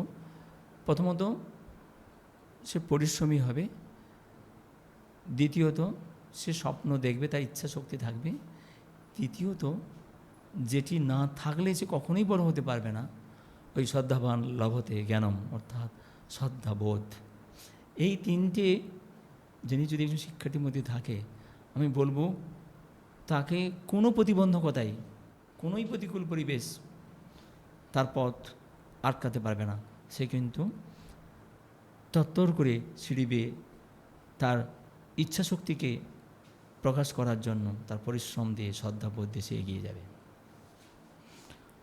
জীবনের কোন ভুল একটা ছাত্রকে সবচেয়ে বেশি শিক্ষা দিতে পারে বলে আপনার মনে হয়? আমরা তো সবাই দেখুন, আমরা সুস্থভাবে বাঁচতে চাই।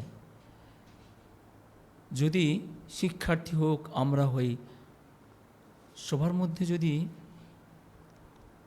চারিত্রিক গুণ যদি কোনোভাবে ত্রুটিযুক্ত হয়, তাহলে আমরা সবাই জানি তো যে টাকা নষ্ট হতে পারে, সেই অনেকভাবে টাকা সে লুজার হতে পারে, কিন্তু যদি চরিত্র থেকে যদি পিছিয়ে যায়, তার কিন্তু পুরো তার জীবনে বাঁচা মরা সমান হয়ে যায়। এই জন্য চারিত্রিক দৃঢ়তা আমাদের থাকাটা খুব জরুরি সবার ক্ষেত্রে, কি শিক্ষার্থী আর কি আমরা শিক্ষক, কি আমরা সামাজিক কর্মী, কি আমরা মানুষ। তার এই চারিত্রিক গুণ থাকার ফলেই তার মধ্যে মনুষ্যত্বের বোধ জাগরিত হয়, সে মানুষ হিসাবে পরিচিত হয়। তাহলে সেই চরিত্রিক দৃঢ়তা বা চারিত্রিক যদি কোনো ত্রুটি থেকে যায়, সে জীবনে কখনোই সে সোজাভাবে দাঁড়ানোর সুযোগ পাবে না। কারণ শিক্ষার্থীর কাছ থেকে, শিক্ষকের কাছ থেকে একজন শিক্ষার্থী শিখবে, এক বাবা মার কাছ থেকে তার ছেলে মেয়ে শিখবে, তাদের সেই চারিত্রিক দৃঢ়তা গুণগুলোই সে পাবে। আমি উদাহরণস্বরূপ একটু মনে করে দিই, আমাদের স্কুলে একজন শিক্ষার্থী ছিল যার এই 3টে গুণ থাকার ফলে সে উচ্চ মাধ্যমিকে 2য় স্থান অধিকার করার সুযোগ পেয়েছে। তার নাম তন্ময় মেকআপ, খুব গরিব বাড়ির ছেলে হলেও উচ্চ মাধ্যমিকে সে 500-র মধ্যে 496 পেয়েছে। এরকম অনেক ছেলে মেয়েই পায়, আমি এটা নিয়ে আমি তুলনা করব না।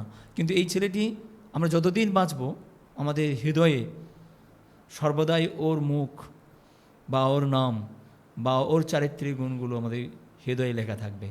তার শ্রদ্ধাবোধ আর তার আন্তরিকতা আর তার পরিশ্রম করার মানসিকতা এবং তার ইচ্ছা শক্তির বিকাশ। সে এক চান্সে নিট পরীক্ষা উত্তীর্ণ হয়ে ন্যাশনাল মেডিকেল কলেজ থেকে MBBS পাস করে গেছে, সে MDর জন্য চেষ্টা করছে। আমি বলবো ওকে স্টাডি করা বা ওর গুণগুলোকে আমাদের শিক্ষার্থীদের মধ্যে যদি আমরা সার্টেন পার্সেন্টেজও যদি আমরা অনুপ্রবেশ ঘটাতে পারি, তাহলে শিক্ষার্থীরা কিন্তু আগামী দিনে তাদের স্বপ্ন পূরণে সার্থক হবে। এখন দেখুন স্যার, শিক্ষা প্রতিষ্ঠান বলতে গেলে প্রতিটি শিক্ষা প্রতিষ্ঠানে একটা গুরুত্বপূর্ণ জিনিস হচ্ছে রাজনীতি। দেখবেন, আমি দেখেছি অনেক স্কুলে যে বাংলার মাস্টার এ রাজনীতি করে, ইংরেজির মাস্টার বি রাজনীতি করে। এর মধ্যে দুজনের মধ্যে দ্বন্দ্ব সৃষ্টি, স্কুলের পড়াশোনার দিকে না দিয়ে ওনারা নিজেদের মধ্যে একটু বেশি ব্যস্ত থাকেন এবং রাজনীতির কালার লাগিয়ে প্রতিটি স্কুলই প্রায় নিজেদেরকে বড় দেখানোর চেষ্টা করে। এখানে আপনি কি সেখান থেকে নিজেকে দূরে রেখেছেন, না আপনাকেও বাধ্য হতে হয়েছে যে ওখানে মাথা নত করতে? আমি একটু বলে নিই, দেখুন, রাজনীতি মানে রাজার নীতি আমি ঠিক বুঝিও না, আর বোঝার চেষ্টাও এখনও করছি না, আগামী দিনেও কোনো ইচ্ছেও নাই। দেখুন, রাজনীতির জন্য দেশ, তাদের যে সমস্ত সিস্টেম আছে, প্রধানমন্ত্রী, মুখ্যমন্ত্রী, MLA, MP, তার নির্দিষ্ট নিয়ম আছে। আর আমরা যে পেশায় যুক্ত আছি, সেই পেশার সব থেকে অন্যান্য সমস্ত পেশার থেকেও কিন্তু অনেক উন্নতম, অনেক কি বলবো তৃপ্তি। সেখানে রাজনীতির কোনো প্রশ্নই আসতে পারে না। আমাদের স্কুলে আমি বলবো, আমাদের শিক্ষক শিক্ষয়িত্রীরা বা শিক্ষাকর্মীরা, আমার সহকর্মীগণ, কোনো রাজনীতির বার্তায় কোনো উল্লেখের প্রশ্ন আসে না, কারণ তাদের সময়ই পায় না। একজনের প্রত্যেক দিনই কমপক্ষে 5 পিরিয়ড তো ক্লাস আছেই, তার সঙ্গে কোনো স্যার বা ম্যাডাম যদি অনুপস্থিত থাকে, তাকে তার আরেকটা ক্লাস এক্সট্রা নিতে হবে এবং সেটা আনন্দের সঙ্গে নেয়। সেই নেয় বলে তার সঙ্গে সঙ্গে আমি প্রধান শিক্ষক হতে পারি, ওদের সঙ্গে কিন্তু কাঁধে কাঁধ মিলিয়ে আমি চেষ্টা করি কয়েকটা করে শ্রেণীকক্ষে পাঠদান করা। আর এটা এত আনন্দ থাকে, ওই আনন্দতে না আমাদের মন ভরে যায়। তখন এক্সট্রা কিছু পাও না, আমরা তো অনেক কিছু ধান্দা করি, এক্সট্রা কিছু পাবো। দেখুন, টাকা পয়সা দিয়ে তো সব এক্সট্রা কিছু পাওয়া যায় না। আমরা যখন এই শ্রেণীকক্ষে যাই, সেখানে আমরা দেখতে পাই বৈচিত্র্যের মধ্যে ঐক্য। কত ভিন্ন ভিন্ন বাড়ি থেকে, ভিন্ন ভিন্ন পরিবেশ থেকে, ভিন্ন ভিন্ন মেন্টালিটির, ভিন্ন ভিন্ন রুচিসম্পন্ন শিক্ষার্থী একই ক্লাসে বিলং করছে। তাদের পড়িয়ে যখন ওদের মুখটা দেখতে পেয়ে ওরা পড়া বুঝতে পেরেছে, সেই আনন্দে আমরা মশগুল হয়ে থাকি। সেখানে রাজনীতি করার কোনো প্রশ্নই আসছে না। আর ওই আনন্দটা আমরা এখানেই পেয়ে যাচ্ছি। এবং সেখানে কাছাকাছি যে অভিভাবকরা আছেন, তারা ভিন্ন ভিন্ন রাজনীতিতে বিলং করলেও তারা স্কুলকে ভালোবাসে। তারা স্কুলের যে সমস্ত আর্থিক সমস্যা থাকে, ধরুন ইলেকট্রিক বিলের প্রবলেম আছে, তারা কিন্তু ইলেকট্রিক বিল বাবদ কিন্তু 100 কোটি টাকা করে ইয়ারলি তারা আমাদের দিয়ে দেন। তাহলে আমরা তথাকথিত কোনো রাজনৈতিক ব্যক্তিত্বর কাছে হাত পাতার সুযোগ থাকে না। দ্বিতীয়ত বলবো, আমাদের যে ডিজিটাল অ্যাটেন্ডেন্সের জন্য ইয়ারলি একটা মেসেজ পাঠানোর জন্য যেমন প্রিপেড আমাদের রিচার্জ করতে হয়, তার জন্য কিন্তু প্রত্যেক অভিভাবক 100 টাকা করে ইয়ারলি দিয়ে দেন। দেখুন, এই অভিভাবকরাই আমাদের কাছে কি বলবো রাজনীতিবিদ হতে পারে, তারাই এমএলএ এমপি হতে পারে, তারা প্রধানমন্ত্রী হতে পারে। তাহলে আমরা কোনো সমস্ত রাজনীতি একটা নির্দিষ্ট নীতি আছে, সবাইকে আমরা শ্রদ্ধা করি, কিন্তু স্কুল আঙ্গিনায় স্কুল প্রাঙ্গণে আমার মনে হচ্ছে যেহেতু অভিভাবকরা আমাদের কাছে এমএলএ এমপি প্রধানমন্ত্রী মুখ্যমন্ত্রীর সমান, তাদের আর্থিক সহযোগিতায় স্কুল চলে, সেই কারণে আমাদের এখন পর্যন্ত মানে এমন কোনো প্রতিবন্ধকতা তৈরি হয়নি যেখানে আমরা নির্দিষ্ট রাজনীতি ব্যক্তির কাছে হাত পাতি বা তাদের কাছে দাঁড়াই। কারণ সমস্যা আমাদের শিক্ষক শিক্ষার্থী এবং স্কুলের শিক্ষালয়কে নিয়ে, আর সেখানে মূল দাবিদার হচ্ছে অভিভাবক আর শিক্ষার্থী। তাহলে তাদের সন্তান সন্ততি আমাদের স্কুলে পড়ে, তাহলে তারাই স্কুলটাকে ভালোবাসে, সুতরাং তারাই আমাদের স্কুলকে ওই রাজনীতির আঙিনে আসার সুযোগ করে দেয়নি। আর সমস্ত রাজনীতি ব্যক্তিত্ব আমাদের স্কুলকে শ্রদ্ধা করে, হ্যাঁ, সবাই স্কুলকে ভালোবাসে। সেই কারণে কোনো নির্দিষ্ট রাজনীতি ব্যক্তিত্ব আমাদের স্কুলে এসে কোনোভাবে অসহযোগিতা বা অন্য কোনোভাবে মন্তব্য করার সুযোগ পান না, বা ওনারা আমাদেরকে নিয়ে কোনোভাবে মন্তব্য করে না। সেই জন্য আমি খুব ভাগ্যবান যে সমস্ত রাজনীতি ব্যক্তিত্ব আমাদের স্কুলকে ভালোবাসে। তার ভালোবাসাই তো সব হয়। মা তো বলেছেন, শ্রী শ্রী সারদা মা বলেছেন যে বিশ্বাসে যেমন সব কিছু মেলায়, আর মাও যে যেমন সবাইকে ভালোবাসে, তার কুসন্তান কখনো হয় না। আর একটা শিক্ষালয় কখনো কারুর কোনোভাবে কোনো নেতিবাচক দিক হতে পারে না। শিক্ষালয় মানে পজিটিভ। যেমন সূর্য, সে দিনের বেলায় তার সূর্যের তাপ দিয়ে কারো কাজে লাগতে পারে, কাউকে আবার সূর্যের তাপের দহনে পুড়িয়ে দিতে পারে। কিন্তু মা বলছে, মা তো চাঁদ, শিক্ষালয় তেমন চাঁদের মতো, তার সিদ্ধতায় সমস্ত রাজনীতি, সমস্ত নেতিবাচক দিকগুলো সমস্ত অভিভাবক এবং শিক্ষার্থীকে ভুলিয়ে দিতে পারে। ঠিক চাঁদের মধ্যে আমি বলবো যে শিক্ষালয় মানে একই চাঁদেরই সমতুল্য, তাদের সিদ্ধতায় সবাইকে ভরিয়ে দিতে পারে। সুতরাং রাজনীতি কোনো প্রশ্নই আসতে পারে না। পডকাস্টের সেরা উত্তর টেটে ছিল বলে আমার মনে হয় যে প্রতিটি গার্ডিয়ানই এমপি এমএলএ মুখ্যমন্ত্রী, এমন উত্তর একজন মন থেকে ভালোবাসা স্কুলের প্রতি ছাড়া এটা আসা সম্ভব ছিল না, সেটা আমি বুঝতেই পারছি। আচ্ছা স্যার, এখানে আমার একটা ইন্টারেস্টিং কোশ্চেন কিন্তু আপনার কাছে, যে আপনি যদি একজন শিক্ষক না হতেন তাহলে কি হওয়ার ইচ্ছা ছিল? যদি শিক্ষক না হতেন, একটা তো অন্য কিছু স্বপ্ন ছিল, যে আরও তো কিছু স্বপ্ন ছিল, সেটা কী ছিল? আমি প্রথমে বলি না, আমি প্রথমে ওই এলআইসির একটা অফিসারের চাকরি পাই। প্রথমে চাকরিতে পাওয়ার পরেই মাকে জিজ্ঞেস যখন করি, মা সঙ্গে সঙ্গে প্রত্যাখ্যান করেন যে ওরকম চাকরি করার কোনো প্রয়োজন নেই। যেহেতু আমার মানে ভাইয়েরা ডাক্তার, দাদারা সব মানে হেলথ কেয়ার পেশাতেই আসেন, সেক্ষেত্রে আর মা খুব কষ্ট করে আমাদেরকে পড়িয়েছেন। মারই অনুপ্রেরণা ছিল, মা এবং বাবা, যে আমি সরাসরি যাকে নিয়ে কাজ করব তাকে আমি কিন্তু তাকে নিয়ে এক্সপেরিমেন্ট করার সুযোগ পাবো, মানে কোনো অন্য দিক নয়। কারখানায় কাজ করলে তার অ্যাপ্লিকেশান কবে হবে, কবে বিক্রি হবে, তার আমি মানে পয়সা বা ইন্টারেস্ট আর্ন করতে পারবো। কিন্তু এটা এমন একটি পেশা যে পেশাতে সরাসরি এক্সপেরিমেন্ট করা যায়, যার অ্যাপ্লিকেশান আপনি দিনের দিন সঙ্গে সঙ্গে অবজারভেশন করতে পারবেন এবং সঙ্গে সঙ্গে তার অ্যাপ্লিকেশান করতে পারবেন। হ্যাঁ, সেরকম সেজন্য আমি কোনোদিনই ভাবিনি যে আমি অন্য পেশায় যাব। যে আমি প্রথম থেকেই আমাদের টার্গেট ছিল, যখন আমি মানে কী বলতাম, আমাকে পিএইচডি করতাম, তখন আমার কলেজে একটা সুযোগ ছিল।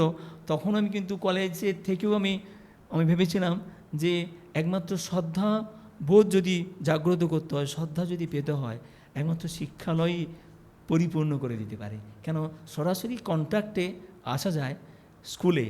হ্যাঁ, আমি কলেজকে ছোট করব না, কলেজে যে শিক্ষার্থীরা থাকে তারা অনেকটা ম্যাচিওর, হ্যাঁ, তাদের নিজের দায়িত্ববোধ থাকে।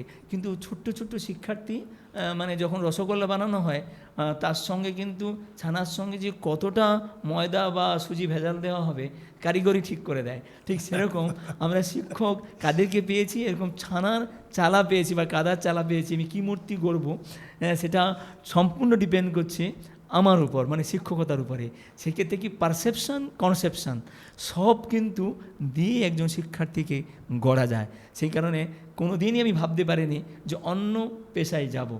সেক্ষেত্রে প্রথম থেকে যে আমি অন্যান্য চাকরি পেলেও আমি স্কুল শিক্ষাটাকে বেছে নিয়েছি এবং এখনও বলছি আমি মানে যে স্কুলে যাচ্ছি, যে সেটা আনন্দের সঙ্গে যাচ্ছি বা আনন্দ পাচ্ছি বলে যাচ্ছি।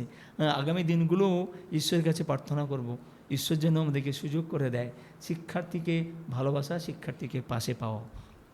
আমরা প্রায় দেখি সোশ্যাল মিডিয়াতে অনেক সাংবাদিক, অনেক স্কুলে গিয়ে দেখছি যে স্কুলের টাইম যদি 11টা থাকে বা 10:45 থাকে, উনি আসছেন 11:20-তে, 11:15-তে, কখনো 11:30, 12টাতেও আসছেন। দেখাচ্ছে কি রিজন কিছু ঢুকছে, যখন সাংবাদিক যাচ্ছে আমার গাড়ি লিক হয়ে গেছিলো, আমার বাস মিস হয়ে গেছে। এই ধরনের আপনাদের স্কুলের সঙ্গে কি ঘটে যে মাস্টার প্রতিনিয়ত দেরি করে আসছে? আমি বলবো আমার যে সহকর্মীগণ, অ্যাকচুয়ালি সহকর্মী নয়, কোনো দিন ভাবতেই পারে না, হ্যাঁ, যে কখনো প্রার্থনা আমাদের হয় 10:40-এ, 10:40-এ গেট বন্ধ হয়ে যায়, সবাই কিন্তু 10টা, 10:15, 10:20-র মধ্যে সবাই পৌঁছে যায়, কোনো এক্সকিউজ না। সবাই জানে স্কুলটা তাদের, স্কুলটা তার মা, আমরাও স্কুলটাকে মা হিসেবে ভাবি।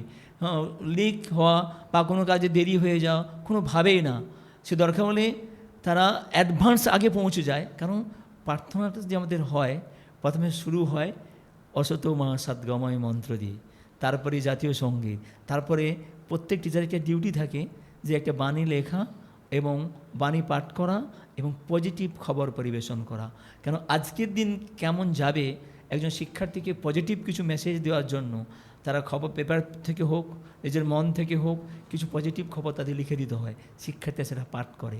সেই জন্য কোনো কারণে কোনো এক্সকিউজ হয় না। হ্যাঁ, যেখানে আমি চেষ্টা করি 9:30 থেকে 10টার মধ্যে স্কুলে ঢুকে যাওয়া, আর অন্যান্য শিক্ষকরা আছে আমার আগেও অনেকে ঢুকে যায়, তাহলে আমি খুবই ভাগ্যবান ভাবি যে দেখুন অনেক শিক্ষক উনি 9:30টায় চলে এসছে, তাকে কোনো বলতে হয় না, না দেখুন এরা শিক্ষক তো নয়, আমার বন্ধু, তাহলে আগামী দিনে এই স্কুলটাকে যে ধরে রাখবে এরাই ধরে রাখবে, তাহলে আমার মতো প্রধান শিক্ষক চলে গেলে কোনো যায় আসবে না, তাহলে স্কুল কিন্তু দিব্যি তার নিজের গতিতে নিজের ছন্দে চলবে। কারণ এক্সকিউজ দিয়ে কোনো কিন্তু ভালো কিছু হতে পারে না। কেন আমাদের ঈশ্বর আমাদের ভুনের ডেভেলপমেন্ট থেকে 2টো করে হাত দিয়েছে, অজুহাত কিন্তু 3য় হাত হতে পারে না। আমরা শিক্ষকতার পেশায় আছি, আমি বার্নার্ডের কথাই বলবো যে শিক্ষার্থীরা তাকিয়ে আছে আমাদের কি বলছি সেইটুকু শোনার জন্য, 2টো কান খাড়া করে আছে। তারা আমরা কখন পৌঁছচ্ছি তা সেই সিনসিয়ারিটিকে বোঝানোর জন্য তারা 2 চোখ ভরে দেখবে যে আমার সিনসিয়ারিটি কাকে বলে, আমার পাংচুয়ালিটি কাকে বলে, এবং সে অনুভব করবে যে একজন শিক্ষক ক্লাসে গিয়ে আমাদের কিভাবে সে পড়াচ্ছে। আমাদের ক্লাসে কোনো নিয়ম নাই যে চেয়ারে বসে পড়াবে, বই দেখে পড়াবে, ওইসব কোনো প্রশ্নই আসতে পারে না। হ্যাঁ, তেনারা নিজেদের পাঠটা কীভাবে শুরু করবে, কীভাবে শেষ করবে, খুব সুন্দরভাবে ওনারা প্র্যাকটিস করে যান এবং তাকে আদর দিয়ে পড়ান এবং কি করেন, দাঁড়িয়ে দাঁড়িয়ে পড়ান, যে চেয়ারে বসবো, এটা নিয়ে আয়, ওটা নিয়ে নয়, খাতাটা তার কাছে পৌঁছে দেখে। হ্যাঁ, এমনকি পরীক্ষা হলে ছাত্রকে উঠিয়েছে, কাগজ নেওয়ার প্রশ্ন আসে না, তার কাছে, আর ওই জন্যই তো আমি বেতন পাই। তাকে আমি যদি একটু কোনো পজিটিভিটি দেখাতে পারি, হ্যাঁ, তার যদি ইচ্ছাশক্তি একটু স্ফুরণ ঘটাতে পারি, তার যদি একটু স্বপ্নকে যদি আমি একটু জাগরিত করতে পারি, তবে আমার শিক্ষকতা আমাদের সার্থক হবে। সেই জন্য কোনো শিক্ষক শিক্ষয়িত্রীরা কোনো প্রশ্নই আসছে না দেরি করা। যারা আমাদের শিক্ষাকর্মী হিসেবে থাকে তারা 9টা 10-15-র মধ্যে ঢুকে যায়, তারা ধূপ দিয়ে স্কুলটা শুরু হয়। আমাদের 9টা 20-25-এর মধ্যে ধূপ জ্বালা হয় ঠাকুর মন্দিরে, ঠাকুরমা স্বামীজির মন্দির আছে, আমরা ওখানে ধূপ দিয়ে আমরা প্রার্থনা করি আজকে শিক্ষার্থীকে আমরা কতটুকু আমাদের পজিটিভ ভাবনা দিতে পারবো। এই করে আমাদের স্কুল শুরু হয়। সুতরাং গেট বন্ধ হলে আর ঢোকার কোনো সুযোগ থাকে না। হ্যাঁ, সেখানে ওইসব এক্সকিউজ কোনো ভাবাই চলবে না, কোনো ভাবার প্রশ্নই হয় না। শিক্ষার্থীরাও চলে আসে, শিক্ষার্থীরাও জানে হ্যাঁ আমাদের ঠিক সময়ে চলে আসেন, তাদের স্কুল আসতে হবে 10:30টার মধ্যে, এবং প্রণাম করে ঢুকতে হবে। দেখুন ঠাকুরমা স্বামীজি আছে যেনারা সর্বধর্ম সমন্বয়, সব ধর্মের ঊর্ধ্বে ই মানব ধর্ম। হ্যাঁ, যে স্বামীজি বিশ্বের কাছে বার্তা দিল কোনো ধর্ম ছোট নয়, হ্যাঁ, এবং কোনো ধর্ম বড় নয়, মানব ধর্মই হচ্ছে শেষ ধর্ম, মনুষ্যত্বের বিকাশই তার প্র্যাকটিক্যাল অ্যাপ্লিকেশান। সেই জন্য স্কুলই এটা আমরা করার চেষ্টা করে যাচ্ছি এখন পর্যন্ত। আজ ছাত্রদের দুষ্টুমি আপনি কেমন হিসাবে দেখেন? ধরুন একটা ছাত্র এমন কোনো দুষ্টুমি করেছে যেটা ভুলতে পারেনি, এমন কোনো স্মৃতি আছে কি? হ্যাঁ, শিক্ষার্থীরা কিছু সমস্যা করে, কেন যেহেতু ওদের বয়সটা খুব কম, তো ওরা দুষ্টুমিটাকে ওটা একটা আবেগ, ওরা অন্যভাবে দেখে। আমি এখনও বলতে পারি আমার একটা প্রবলেম আছে। আমি আগে ছাত্রাবাসে তো 18 বছর কাটিয়েছি, বিবেকানন্দ বিদ্যাপীঠে ছাত্রাবাসে থাকতাম। একজন শিক্ষার্থী যে ওই বিচুটি পাতা আমার জামায় কখন দিয়ে রেখেছে আমি বুঝতে পারিনি। আচ্ছা। ওই জামা পরার ফলে আমি দেখছি যে অনেকক্ষণ ধরে বেশ মানে হেজিটেট করতে হচ্ছে, ইরিটেশন হচ্ছে। কিন্তু ওই শিক্ষার্থী খুব ভালো। আমি কোনো কারণে তাকে আঘাত দিয়েছিলাম, সে হয়তো সেটাকে আন্তরিকভাবে নিতে পারেনি। সেটা আমি বলবো যে দুষ্টুমিটা শিক্ষার্থীরা করবেই, কিন্তু যদি তাদের আমরা একটু বুঝে নিতে পারি, আমার মনে হচ্ছে তাকে যদি একটু ভালোবেসে তার নেতিবাচক দিকগুলোকে যদি আমরা পজিটিভ দিকগুলোকে ভাবাই, তাহলে কিন্তু তার দুষ্টুমিটা কিন্তু চলে যাবে। কিন্তু সেটা আমার এখন মনে থাকলেও কিন্তু সে এখন একজন মানে আইনজীবী হয়েছে, লয়ার হয়েছে। হ্যাঁ, আমার তার সঙ্গে কথা হয়, আমার খুব ভালো লাগে যে সে এই দুষ্টুমি কৌশল থেকে এখন পর্যন্ত আমি মনে রেখেছি। বিছুটি পাতা করছিলে সবাই মনে রাখবে। হ্যাঁ, কিন্তু খুব ভালো। কিন্তু সে কোনো কারণে কোনো প্রবলেম হয়েছিল, হয়তো সে আমার কোনো দৃষ্টিভঙ্গিকে সে খুশি হয়নি, তার জন্য সে করেছিল। আরেকটা স্যার জিনিস দেখেছি যে দেখুন যে একজন শিক্ষক হওয়ার পরে বা সরকারি চাকরি পাওয়ার পরে পাশাপাশি যে বাড়িগুলো থাকে তাদের সঙ্গে ঠিকঠাক সম্পর্ক থাকে না, কথা বলে না, একটা অহংকার বোধ তৈরি হয়। সেটা থেকে আপনি নিজেকে মুক্ত কিভাবে করেছেন এবং প্রসেস যদি একটু বলেন। আমি একটু বলবো যে আমাদের যেখানে বাড়ি, পাশাপাশি যে বাড়িগুলো আছে তারা খুব আন্তরিকভাবে সহযোগিতা করে। আমি একটা ছোট্ট উদাহরণ দিই।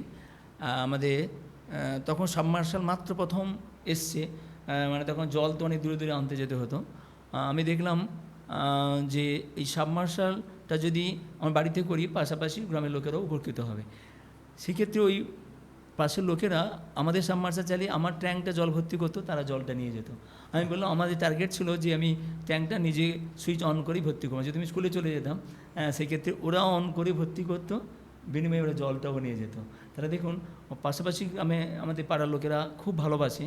হ্যাঁ, সেই ভালোবাসার ক্ষেত্রে একটা ছোট্ট এক্সাম্পল দিই। আমার একটা ল্যাপটপ চুরি হয়ে যায়, সেই ল্যাপটপটা কিন্তু 15-1 মাস পরে আমাকে আবার ফেরত দিয়ে যায়। যদি আমরা আমাদের এই যে চাকরির অহংকার, টাকার অহংকার যদি আমরা বিসর্জন দিয়ে যদি আমরা তাদেরকে ভালোবাসতে পারি, হ্যাঁ, তারা তথাকথিত অনেকগুলো ডিগ্রি নেই, কিন্তু তাদের মধ্যে যে পারসেপশন আছে আমাদের এই কতগুলো MA MSc ডিগ্রির থেকে অনেক গুণে বেশি। কেন তাদের একটা এক্সপার্টাইজ আছে, তারা কর্মঠ, তারা পরিশ্রমী, তারা বিপদে আপদে তারা ওই কাজগুলো করতে সক্ষম। আমরা কিন্তু ওই কাজগুলো করতে পারবো না। যখন কোনো আমি দেখেছি আমাদের কারেন্টের তারে যখন গাছ পড়ে গেছে, সেখানে আমার MSc ডিগ্রি দিয়ে কোনো হচ্ছে না, ওই ডিগ্রি আমরা কিন্তু কাজে লাগছে না, কিন্তু পাশের ওই ভাইটিতে চাও নয়, তারা কিন্তু ভালোবাসার খাতিরে আমার তার থেকে গাছগুলো সরিয়ে দিচ্ছে। তাহলে আমরা যদি অহংকার যদি মুক্ত না করতে পারি, তাহলে তাদেরও কিন্তু একটি বড় অহংকার আছে। তাহলে আমরা যদি এক লেভেলে না পৌঁছতে পারি, আগামী দিনে আমার মনে হচ্ছে শিক্ষকতা পেশায় নিযুক্ত থাকাটা খুব কষ্ট করে দাঁড়াবে। কেন আমাদের সমাজের কাছে আমাদের শিক্ষকতা মহান পেশাকে সবাইকে ভালোবেসে কাছে টানলে এই পেশায় আমরা পুনরায় ফিরে পাবো আবার সেই আগেকার ভালোবাসা। আমি তো আপনার স্কুলে সম্পূর্ণ আলাদা দেখছি, কিন্তু বর্তমান শিক্ষা ব্যবস্থার সবচেয়ে বড় কি পরিবর্তন আনা উচিত আপনি মনে করেন? দেখুন, আমি রাষ্ট্রীয় পরিবর্তন চাইব না, সরকারি বেশ কিছু পদ্ধতিগত, যেমন এখন 2019-এর যে নিয়ম আছে, সেই নিয়মে আমাদের স্কুল চলছে, মানে অন্যান্য শিক্ষা প্রতিষ্ঠান রাজ্যেও চলছে, কেন্দ্রতেও চলছে। আবার 2020-র জাতীয় শিক্ষানীতি অনুসারে স্কুল চলছে। এইসব থাকবে। আমি শুধু চাইব কি আমাদের প্রতিটা শিক্ষালয়ে যাতে শিক্ষক শিক্ষিকারা একজোট থেকে, হ্যাঁ, রাজনৈতিককে দূরে ঠেলে দিয়ে প্রত্যেককে ভালোবেসে যদি শিক্ষার্থীকে যদি ভালো করে পঠন পাঠন করা যায়, শিক্ষার্থীকে পড়তে হবে, হ্যাঁ, তবে একটা স্কুল ভালো চলবে। স্কুলে প্রচুর নিড আছে, হ্যাঁ, সব নিড কখনো সরকার বা সরকারি দপ্তর থেকে পাওয়া সম্ভব নয়। এই মানে প্রতিবন্ধকতার মধ্যেও সবাই একজোট থেকে শিক্ষকতা পেশাকে এনজয় করলে, যদি শিক্ষকতাকে আমরা ভালোবাসি, আনন্দ করি, উপভোগ করি, তবে কিন্তু আমার মনে হচ্ছে আমাদের আবার পুনরায় পুরনো দিনের, হ্যাঁ, শিক্ষক মানেই ভালোবাসা, শিক্ষক মানে শ্রদ্ধাবোধ, সেটা আবার আসবে। আর আমাদের বেশ কিছু হয়তো আমাদের কি বলবো বদভ্যাস তৈরি হয়েছে, যেগুলো আগামী দিনে সেটা সমাজের কাছে হয়তো সমস্যা হয়ে দাঁড়িয়েছে। আমাদের যতটা সম্ভব আমাদের দেখে যদি তারা নকল করছে, আমাদেরকে একটু রেকটিফিকেশন হওয়া দরকার আছে।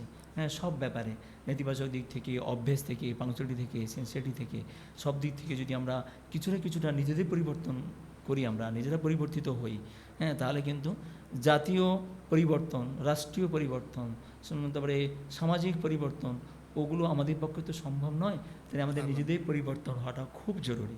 তবে কিন্তু আমরা আগেকার সেই গুরু শিষ্য, সেই গুরুগৃহে শিক্ষায় আবার পুনরায় আমরা ফিরতে সক্ষম হব। এভাবেই যদি আমরা স্যারের সঙ্গে আলোচনা করি, স্কুলের সম্বন্ধে আপনাদের বলা বা সামাজিকভাবে যে পরিবর্তন তা শেষ করতে পারবো না। কিন্তু একটা কথা পরিষ্কার, নিজেকে পরিষ্কার রাখতে হবে। শুধু নিজের চিন্তা নয়, প্রত্যেকের জন্য চিন্তা করতে হবে। সমাজ গঠনে সবাইকে ভূমিকা নিতে হবে। আর ছাত্রদের শুধু ভালো নাম্বার পেলাম, ভালো হলাম, এই ব্যাপারটা নয়। সঙ্গে চরিত্র গঠন, সামাজিক দায়বদ্ধতা, শ্রদ্ধা, ভক্তি সব থাকবে। এই ধরনের পডকাস্ট আপনারা রেগুলার পেতে থাকবেন।